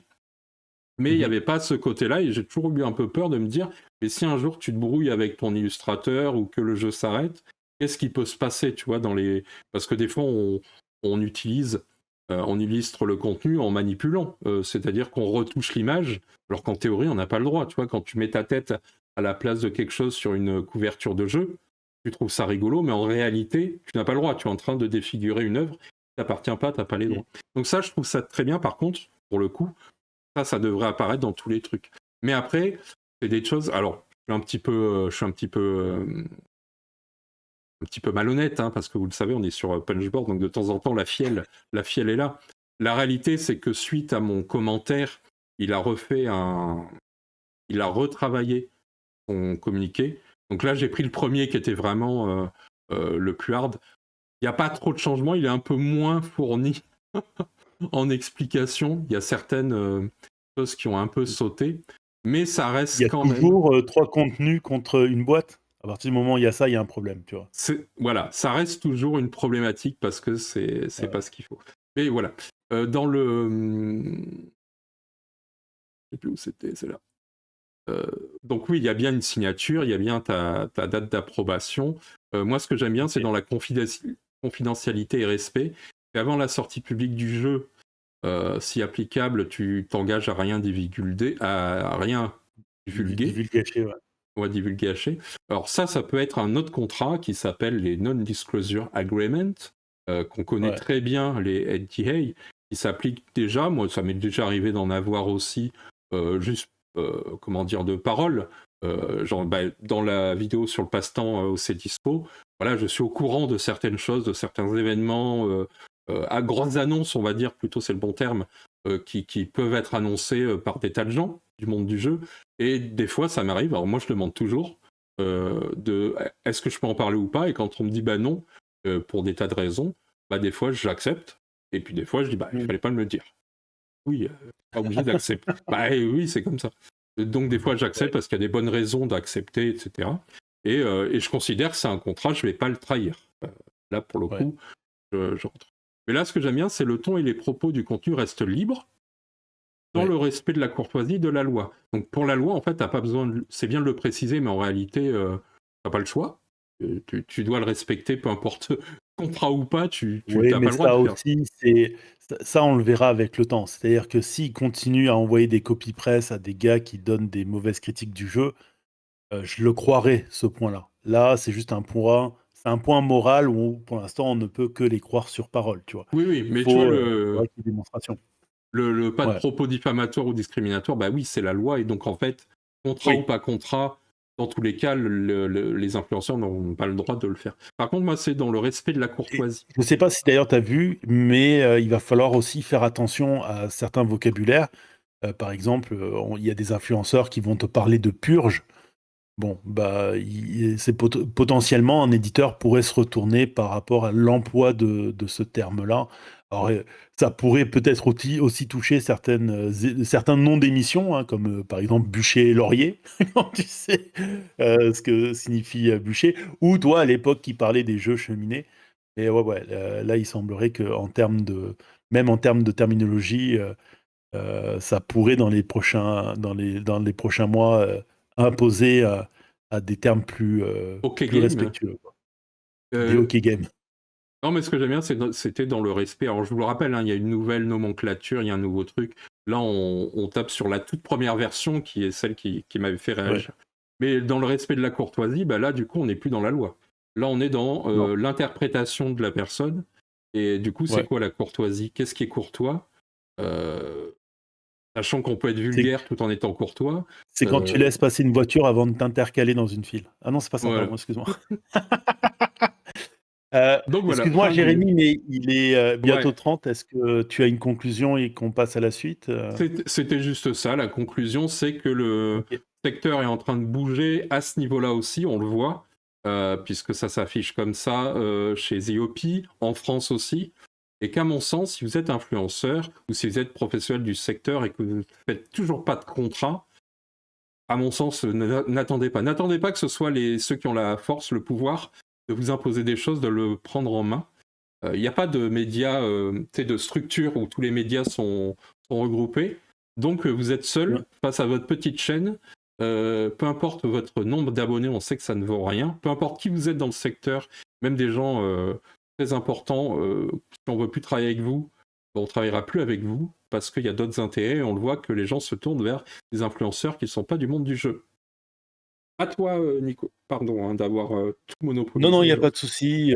Écoute, je vais essayer d'aller vite. De toute façon, j'ai pas un dossier qui est mirobolant. Je vais essayer de vous parler de 3 jeux et je vais utiliser un des jeux pour faire un petit point culture. Vous savez que sur cette chaîne, on est Team Chat. Désolé pour ceux qui sont Team Chien, mais ici, on est Team Chat. Et il n'y a pas si longtemps que ça, c'était mon birthday. Et on apprend à ma fille cette année justement à penser à faire des choix en termes de cadeaux. Et donc, elle s'est motivée avec mon garçon à me choisir un jeu de société.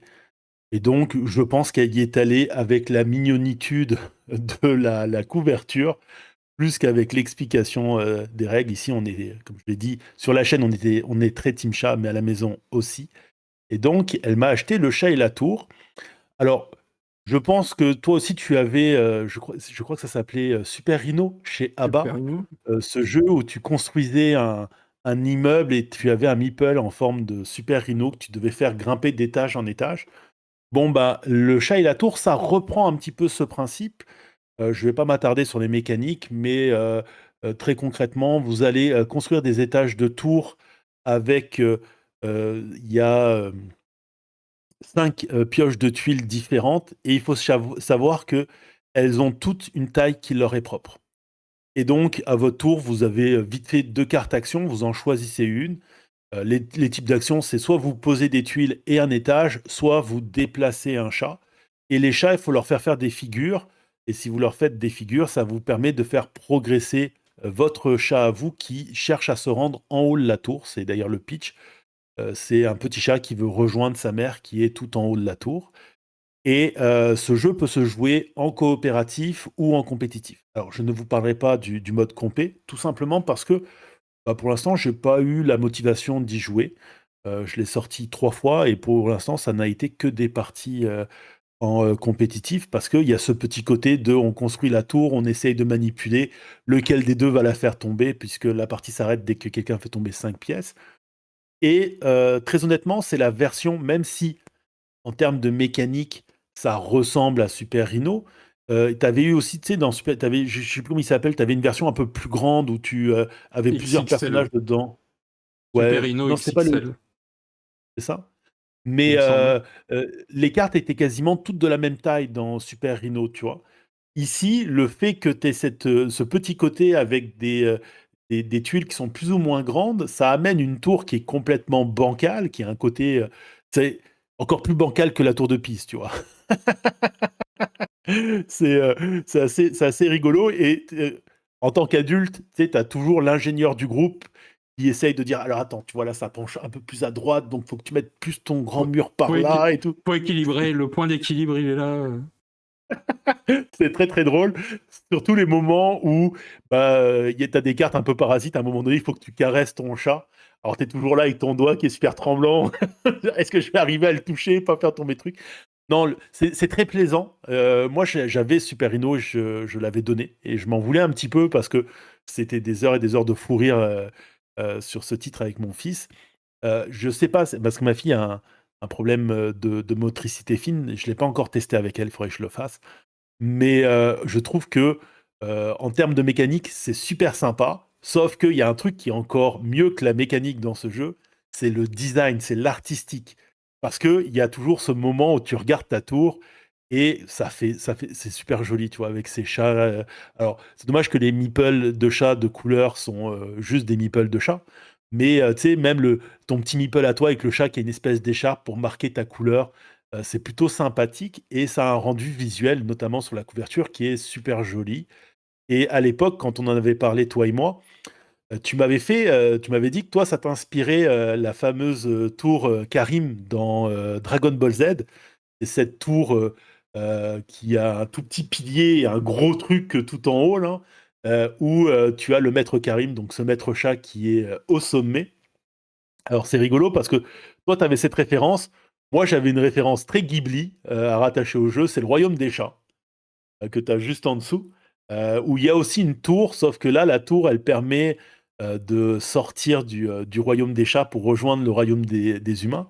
Mais on sent que on est dans une inspiration. D'ailleurs, je ne l'ai pas dit, hein, c'est un jeu de Kazu et Takizawa. C'est illustré et les illustrations sont vraiment magnifiques par quelqu'un qui s'appelle Namiki. Et voilà, on sent l'influence japanime dans le produit. Et je pense que c'est bien trouvé parce que en boutique, c'est un jeu qui flash, tu vois. Moi, je vois dans la boutique où je vais, il était parmi plusieurs boîtes, mais à chaque fois que tu as des clients qui rentraient, ils la prenaient la boîte, ils la regardaient. Parce que cette couve, elle est somptueuse, quoi. Oui, je montre, c'était peut-être Rhino Hero Super Battle. Ah, c'est ça, Rhino Hero Super Battle. Le jeu avec tous les. T'avais des méchants et des gentils. J'y ai pas joué à cette version-là. Moi, j'avais que la version Super Rhino, là. Ou Hero Rhino. Ouais, c'est pas Super Rhino, c'est Hero Rhino. C'est toi qui as raison. Où c'était juste des cartes et tu faisais un seul immeuble, quoi. Moi, moi, sur la couve, ça me fait penser, tu sais, à Flo, quoi, qui est sorti l'année dernière. Et il y a ce Oui, le chat côté, noir. ouais, et il y a ce côté, un moment où justement il doit atteindre la tour, et une tour, à un moment dans l'histoire. Et c'est en haut d'une montagne ou d'un immeuble ou d'une tour, je sais plus. Mais il y a un peu ce côté-là. Je trouvais qu'il y a un peu ce flow, justement, sans jeu de mots. C'est une Aussi, montagne. ouais, C'est c'est une une montagne où en montagne. haut, il y a un espèce de truc un peu façon Stonehenge. Oui, oui, Ouais, je vois le passage auquel tu fais référence. mais ouais, c'est vrai qu'elle est magnifique. Et puis, ouais, c'est le genre de jeu idéal pour se marrer, parce que même quand t'es adulte, comme tu l'as dit, moi je me rappelle la première fois où c'était à un Noël, on avait fait la soirée à jouer à Super Rhino, quoi. Et t'es là, Ouais. et en fait, t'es un adulte, et tu rigoles d'être un con en train de trembloter à mettre tes trucs, et tu vois que c'est absurde, et c'est ça qui est drôle, tu sais, toi, tu te retrouves dans un corps de gamin, quoi. Parce qu'en fait, Ouais. en théorie, ça devrait pas, mais ça te fait des émotions, et du coup, tu Oui. peux jouer avec les enfants. Tu vois, il y a un vrai partage d'émotions à l'identique, Ouais. qui est génial. Je- Avec mon cousin, la première partie que j'ai fait, on était tellement fiers d'avoir atteint le 14e étage. C'est-à-dire que normalement, tu scores, le premier, c'est 10e, 13e, 17e et 20e étage. Je sais même pas comment tu fais pour arriver au 20e étage. Mais nous, on était tellement fiers de nous là, qu'on a commencé à sortir les appareils photo pour prendre des photos. Et c'est en tournant autour de la table qu'à un moment donné, la Ouais. tour s'est littéralement effondrée. Et on était tellement déçus. Ouais, la tour prend garde, hein, comme dirait l'autre. Non, en termes de mécanique, le jeu. Et puis ça fait du bien, ça faisait. Parce que je sais pas s'il est toujours édité Rhino Hero. Oui, Euh, il revient sur Abba, chez Abba. Je crois qu'ils ont refait les graphismes, il me semble. En tout cas, c'est ok. annoncé dans les prochains mois, pour 2026. Mais ça faisait longtemps que j'avais pas vu. Alors, généralement, il y a toujours une fois par an un jeu d'équilibre qui sort. Mais un jeu d'équilibre comme ça qui réutilise la mécanique du château de cartes, ça faisait un petit moment que j'en avais pas vu, quoi. Et en termes de sensations, on est bien loin d'un Meeple Circus que moi j'aime beaucoup, tu vois. C'est vraiment, c'est vraiment particulier. Mais ce que je voulais surtout noter, c'est que c'est un jeu avec un chat.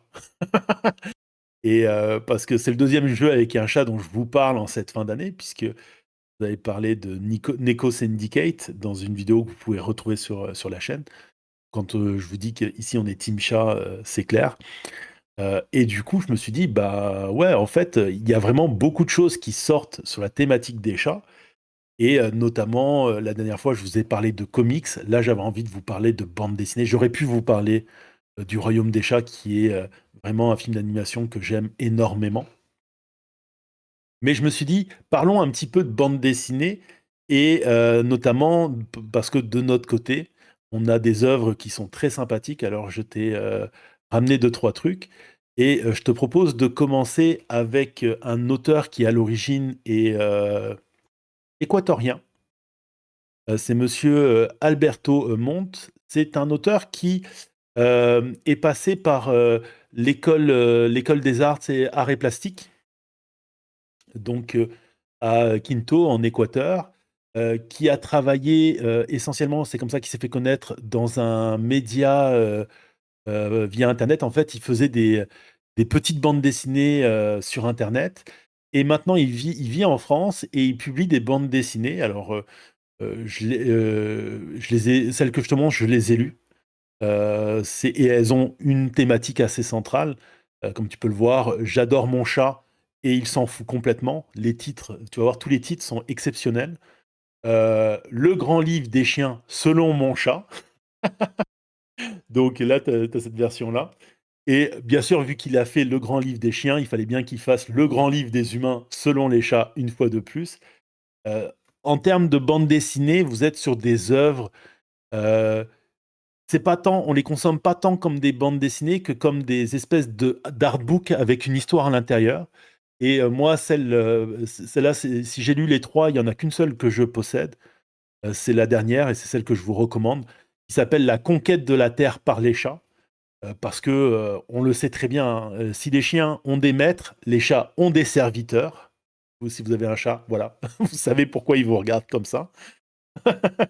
Et je t'ai mis quelques planches de celui-là. Donc ces livres sont publiés chez la maison d'édition Ça et Là. Et comme tu peux voir, on est... alors, peut avoir trois quatre images, mais pas plus, tu vois, par page. C'est très artistique dans le style. Et donc ça raconte comment les chats ont été créés et comment ils ont pris le contrôle de la Terre et comment ils vont mener la conquête du monde. Quand vous avez un chat, vous savez que c'est une possibilité. Je ne sais pas ce que tu penses des graphismes. Moi, je les trouve Ouais, vraiment somptueux. tu m'as donné très envie. Et puis, pour ajouter sur le côté, c'est vrai que quand tu analyses un peu le monde du jeu, faites l'idée comme ça, essayez de trouver des jeux dont le chien est un personnage principal, et tu en auras quasiment pas, alors que le chat est extrêmement présent comme personnage de jeu ou comme thématique de jeu. Ouais. Il montre sa mignonitude, même si effectivement, comme dit Blue Cocker, certains chiens ont une mignonitude à eux, voilà. Notamment Randy, qui hier soir m'a aidé à ne pas avoir honte de ne pas avoir fini ma dernière assiette de fondue. Bref. Ah, je crois que c'était de la raclette. De raclette, pardon. Alors, puisqu'on parle de chiens, c'est marrant parce que dans l'ouvrage la conquête du monde, à la fin, tu as un chien qui demande à l'auteur si un jour il aura droit à son livre et l'auteur qui lui répond non. Mais oui, les chats sont très très populaires. Même dans le monde du jeu vidéo, il y a eu, comment il s'appelle, c'est Stay. Non, Stay. Ouais, Stay, Stay, c'est ça. Où le chat est le personnage principal et tout ça. Mais oui, c'est une créature fascinante. Et c'est une créature où tu peux faire vraiment. Donc là, on est dans un truc très artistique, mais tu peux aussi t'en servir pour faire passer des messages de revendication. Et je voulais vous présenter Bénédicte Moret, qui est donc une illustratrice, mais engagée dans la cause écologique. Et elle a sorti plusieurs livres, mais on va s'en intéresser à deux en particulier, qui s'appellent La Ligue des chats. Donc, tu as le premier volume qui a en sous-titre Contre l'humain écolo. Et le second, c'est contre l'invasion canine. Et c'est l'histoire de deux chats. Alors, tu as Pascal et Michel. Pascal, c'est le chat militant, prêt à faire la grève et tout. Et Michel, c'est ce genre de chat où tu finis toujours par te demander si c'est bien un chat, un peu comme le mien. Tu sais.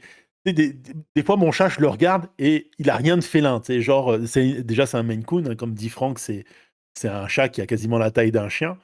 Mais tu vois, par exemple, quand elle vient le soir se coucher sur le lit, tu le sens, tu sais, tu sens le lit qui bouge parce qu'elle s'étale, comme ça, tout son bloum. Et puis elle prend de la place, je t'assure. Et donc là, tu es sur ce que j'aime beaucoup avec cette autrice, c'est que tu es sur du message militant où tu as vraiment les chats qui veulent faire la grève. À un moment donné, elle leur remplace leurs croquettes par des croquettes écologiques. Il y a un des deux chats, c'est lui ce qu'il aime pas, c'est le goût, et l'autre, c'est il ne supporte pas le fait qu'on leur impose des choses, donc ils partent en guerre contre les croquettes. C'est très très drôle. Ils expliquent la technique de pourquoi les chats sont toujours en train de te mettre leur arrière-train dans le visage pour rester poli. C'est très très drôle en termes d'humour. Franchement, si vous les avez jamais feuilletés, mais que vous les voyez quelque part, prenez 30 secondes pour lire certaines de ces pages. Graphiquement, c'est un peu moins beau que le travail précédent. Mais moi, je trouve que c'est un peu ce style, comme tu pouvais trouver dans certaines revues de presse, tu sais, les petites BD comiques et tout ça. Et je trouve ça plutôt agréable. Mais comme tu peux voir, il y a des moments où c'est très, très verbeux, quoi. Et c'est les moments, en fait, où c'est très, très verbeux que c'est quasiment le plus fun. Parce que c'est souvent les moments où Pascal explique sa stratégie. Et à chaque fois, tu te dis, mais j'ai déjà vu ça quelque part. On dirait un mouvement de la CGT, je sais pas pourquoi. C'est plutôt sympa.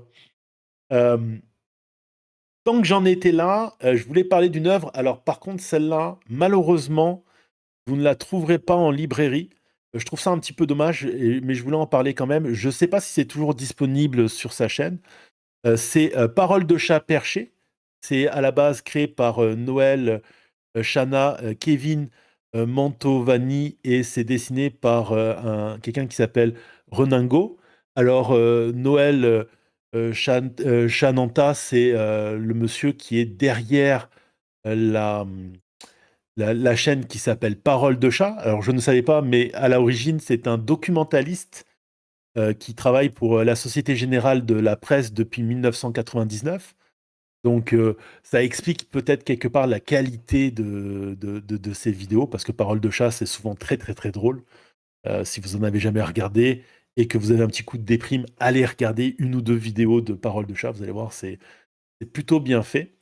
Et il avait à un moment donné, alors il a fait quelques bandes dessinées, mais moi je voulais parler essentiellement de ces deux-là. Il avait fait un Ulule où il proposait en fait ces deux petits volumes. C'est des tout petits formats. C'est cartonné, mais c'est presque du livre de poche, tu vois. Où en fait, c'est une page, une histoire en 3-4 images, tu vois, pas plus. Ouais. Et ça reprend un peu l'univers de Paroles de chat. Alors, mon fils, qui était très fan, a fait les 2 campagnes Ulule. Pour l'instant, j'ai pas entendu parler d'un 3e volume. Mais ce qui était sympa, c'est qu'à une époque, il publiait les petites planches. Je crois que c'était sur son Instagram, mais je crois qu'Instagram ne conserve pas, hein, au bout d'un moment, ça conserve Instagram ou à un moment donné, ça s'efface, je sais plus. Ça dépend sous quel format tu l'as mis. OK. Je sais que c'était, tu sais, dans le truc YouTube, tu peux avoir tu peux me parler à ta communauté là.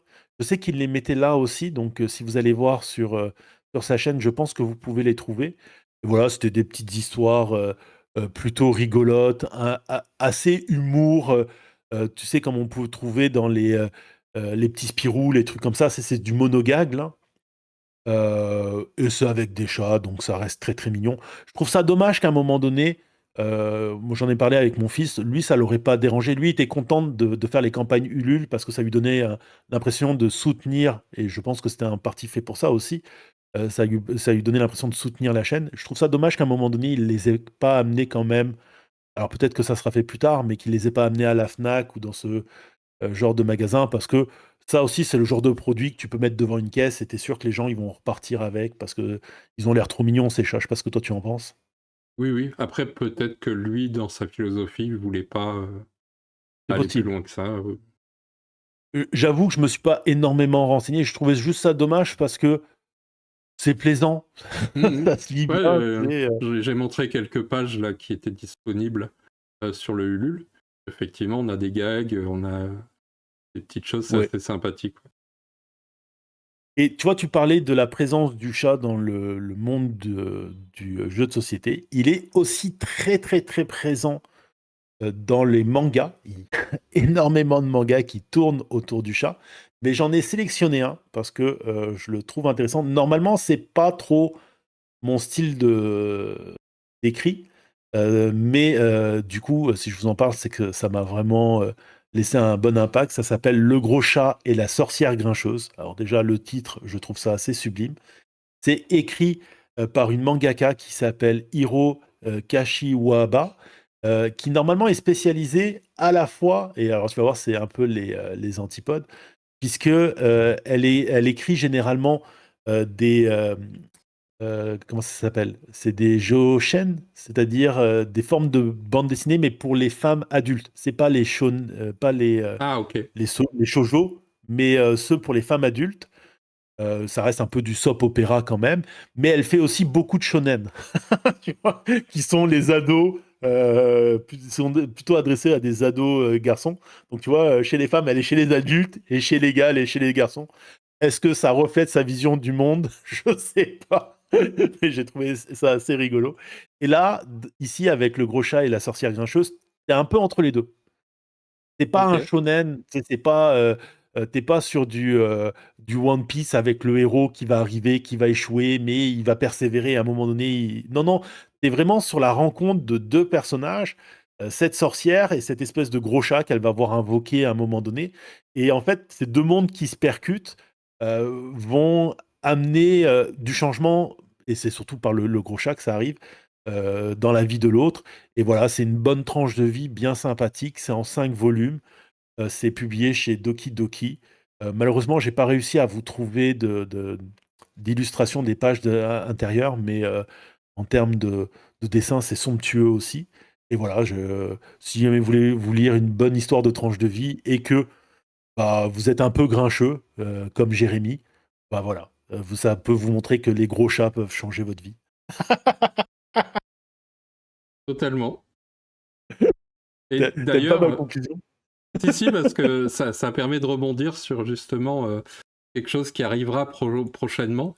Comme tu parlais de gros chats, il y a quelque chose que j'ai envie de faire depuis très longtemps et que j'ai prévu de faire, c'est du React. Et on va se faire toute la série, alors pas l'intégralité des épisodes, mais une émission spéciale de réaction sur justement gros chats et téléchats.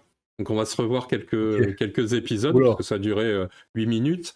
Et puis on va aussi voir quelques interviews et revenir sur l'histoire de cette émission qui reste atypique. Et puis de cringer en direct. Voilà. Ouais, ouais, tu vas pas. Là, t'aimes t'infliger des vidéos. En ce moment, t'es en train de regarder plein de chaînes d'influenceurs. Là, tu vas aller regarder téléachat. Téléchat, excuse-moi. T'aimes t'infliger des souffrances visuelles, toi. Non, j'adore. Je suis resté fan de Téléchat, mais effectivement, c'était il y a 50 ans. Peut-être que peut-être qu'on va voir des choses qu'on ne devrait pas voir en 2025. Bref. Ouais, bref. Euh, Écoute, je peux essayer de te faire 2 jeux en 5 minutes, hein, c'est le nouveau. Ah ben, ça ne me changera pas de ce que je regarde d'habitude pour... Voilà, je le savais. Écoute, si on reste du côté du Japon, je voulais parler depuis un petit moment d'un petit jeu qui est peut-être passé un peu inaperçu en boutique. Alors, je sais que nos amis du passe-temps en ont parlé dans un de leurs... c'est C'est dispo. dispo. Euh, c'est Room Share. D'ailleurs, c'est le C'est dispo où tu étais dedans. C'est comme ça que j'ai vu le jeu. C'est parce que j'ai regardé le C'est dispo dans lequel tu étais. Tu vois, comme quoi je te suis hein, un petit peu. Mais c'est Room Share, c'est un jeu qui a été designé par Kamoto et Monsieur Ku. C'est illustré par Kamoto Takashi. C'est un jeu dans lequel vous allez avoir des locataires et vous allez tenter de leur trouver une place dans un appartement. Le jeu, mécaniquement, il est super simple. Tu as 3 cartes en main, t'en joues une. Généralement, c'est soit tu peux poser un meeple, si par exemple tu as une carte clé, c'est tu peux poser un meeple dans un appartement où il y a un autre meeple de cette couleur. Soit c'est une carte événement, et donc tu lis l'événement, il y a plein de trucs. Tu peux décider d'échanger 2 meeples sur le plateau, tu peux rendre un meeple à quelqu'un d'autre. Mais surtout, la particularité du jeu, c'est que comme on est au Japon, bon, tant qu'il y a 3 personnes dans un appart, c'est bien. Ça fait même du scoring en fin de partie. C'est le seul moyen de scorer. L'autre moyen, c'est d'avoir des points négatifs, d'être dans ces espèces d'appartements hantés, ou même si vous avez qu'un seul meeple, bah, c'est -2 en fin de partie. Mais par contre, si vous êtes à 4, c'est trop. Et donc là, le propriétaire débarque, il râle, il expulse tout le monde. Et le grand fun de ce jeu, d'ailleurs, c'est comme ça que je le résume, je dis souvent, c'est un jeu qui est marrant, mais con. Parce que justement, tu veux faire des explosions en chaîne et voir tous les meeples qui s'éparpillent partout sur le plateau. Puisque, en fait, que quand tu mets ton 4e meeple dans un appartement, tu vois, sur les appartements, il y a des petites flèches. Et donc, tu vas distribuer les meeples dans les apparts d'à côté.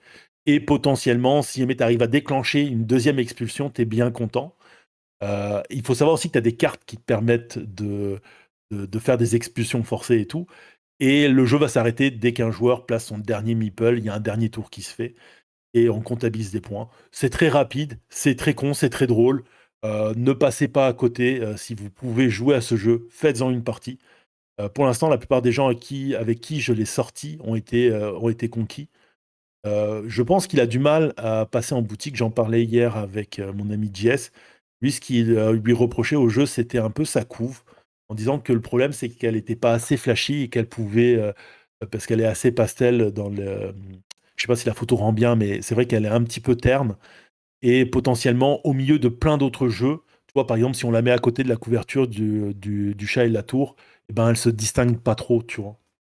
Oui, puis même Alors que. elle ne nous dit pas de quoi parle le jeu, en fait. On voit Non, qu'il y a ouais, des tu gens vois dans juste des des. pièces, mais on voit pas qu'il y a le côté explosif. En chaîne, c'est genre à la domino, quoi. Oui, effectivement. Mais voilà, ne passez pas à côté de ce titre. Je vais l'utiliser le mot pour faire genre je suis un influenceur qui est capable de faire 2 avis en 5 minutes. C'est un petit banger. C'est une Banger! pépite. Oh putain, j'aurais dû sortir le Voilà, bingo. c'est ça, c'est le moment de sortir ton bingo. Allez, passons au jeu suivant. On va parler de Stephens.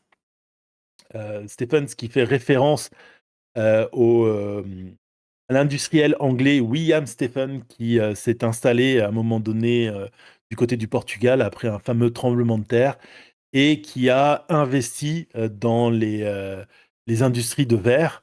Et il a tellement développé le secteur que ça a permis à la région de se reconstruire. Mais surtout, ça a embêté un certain Napoléon qui avait l'intention de mettre la main sur la ville de Lisbonne. Et justement, dans ce jeu qui est signé, alors c'est Costa et l'autre, il s'appelle. Tac, tac, Rolla. attends, je l'ai. Rolla. Costa et Rolla, c'est ça. Et alors, j'avais déjà entendu parler de ces deux auteurs. Ils avaient fait un petit jeu de cartes, je sais pas si tu l'avais testé à une époque, qui s'appelle Café, Ah où oui, tu café, faisais des empilements et qui était plutôt qui sympathique. était Donc, comme ma sœur, ouais. qui était comme ça. Sympathique. Elle était sympathique. Ah, Non, non, j'étais en café, train de me dire pourquoi il nous parle de sa sœur. non, café, oui, Vas-y. était très bien. Bah écoute, ici, alors je ne sais pas jusqu'à quel point c'est innovant, mais on est sur un système de jeu. Moi, j'avoue que j'ai pas joué à beaucoup de jeux qui l'exploitaient. C'est-à-dire que tu n'as que deux actions dans ce titre. Donc, tu vas jouer un industriel, et dans l'idée, il faut que tu marques des points de victoire avant que Napoléon débarque. Donc, tu vois sur la deuxième photo, là, tu as cette espèce de piste. Et tu sais, un petit peu comme dans ces jeux à la Ark Nova, quand tu as deux jetons qui se croisent, ça met fin à la partie. Bon, bah là, en fait, tu as un des deux jetons, c'est Napoléon qui va avancer. Donc lui, il part de la fin et il se déplace vers l'arrivée. Et en haut, tu as les jetons scoring qui, eux, vont se déplacer le long du parcours. Donc si, entre chaque manche, parce que en fait, les manches sont marquées par ce qu'ils appellent des phases de revitaillement. Si à un moment donné, tu as un joueur qui marque trop de points sur chaque manche, et ben, tu sais que tu vas très rapidement avoir Napoléon qui va débarquer. Et en système de jeu, comme je te disais, tu n'as que deux actions. Soit tu récupères un cube qui représente une ressource, donc tu as différentes ressources de verre. Après, tu vas avoir des ressources de textile, de bois et de poterie. C'est des grands classiques hein, dans les jeux de gestion. Et quand tu récupères ce type de ressources-là, à côté des fours, généralement, tu as des séries de cartes. Donc pour tout ce qui est le verre, ça te permet d'aller chercher des contrats à remplir, mécanique assez classique, ou des cartes de production qui, entre chaque manche, vont te permettre de récupérer justement les fameuses ressources de tissu, de bois et de poterie. Mais les autres fours sont rattachés à des cartes que les joueurs vont installer. Et ça, c'est la deuxième action que tu peux faire, c'est acheter une carte, la placer à côté de l'un des trois fours. Et justement, quand quelqu'un récupérera une ressource d'un de ces fours, ça va te permettre de récupérer les bonus qui sont en dessous de ta carte. Ok? C'est très simple. Comme jeu, voilà, il n'y a pas plus simple. Il faut savoir que justement, quand tu poses une carte, tu vas récupérer un des petits disques sur ton plateau personnel. Ça va débloquer soit du scoring de fin de partie, soit des petits pouvoirs. Et en fonction de la hauteur à laquelle tu mets ta carte, ton disque va te rapporter des points en fin de partie. C'est-à-dire qu'au premier étage, c'est 1 point, deuxième étage, 3 points, dernier étage, 5 points. Bon, il faut savoir que normalement, il y a un espèce de système de pyramide pour monter sur les étages. Donc, par exemple, là, quand tu regardes, quand tu as deux cartes à l'étage 1, tu peux placer une carte à l'étage 2, mais pas en placer à l'étage 3, parce qu'il va falloir que tu places d'abord une troisième carte à l'étage 1, puis une deuxième carte à l'étage 2. T'as compris, ok? Voilà. Jeu plutôt simple. L'amélioration de plateau marche plutôt bien. Par contre, je dois avouer que moi, c'est un jeu qui m'a généré une très très grosse frustration. Pourquoi? Il y a beaucoup d'opportunisme déjà lié au fait que tu as des pioches de cartes. Tu as les contrats et les cartes de fabrication qui sont générées par des pioches. Tu as les cartes que tu vas pouvoir poser à côté des fours. Les cartes rouges vont à gauche, les cartes bleues vont à droite.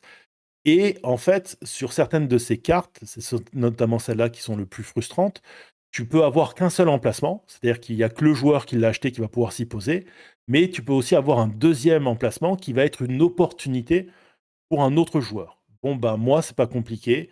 Je n'ai jamais pu me placer au troisième étage. Je n'ai jamais eu l'opportunité. Et c'est dû en partie au fait qu'il y a une action qui est trop forte dans le jeu, il y a un pouvoir qui est vraiment trop puissant que tu peux débloquer très rapidement, et il faut le débloquer très rapidement, c'est le fait de ne pas respecter la règle de la pyramide. C'est-à-dire de pouvoir te positionner sur les fours dès qu'il y a une carte en dessous, tu vois. Et moi, je l'ai débloqué trop tard, et une fois que je l'ai débloqué, je n'ai jamais pu l'utiliser. Et je finis par perdre de 20 points.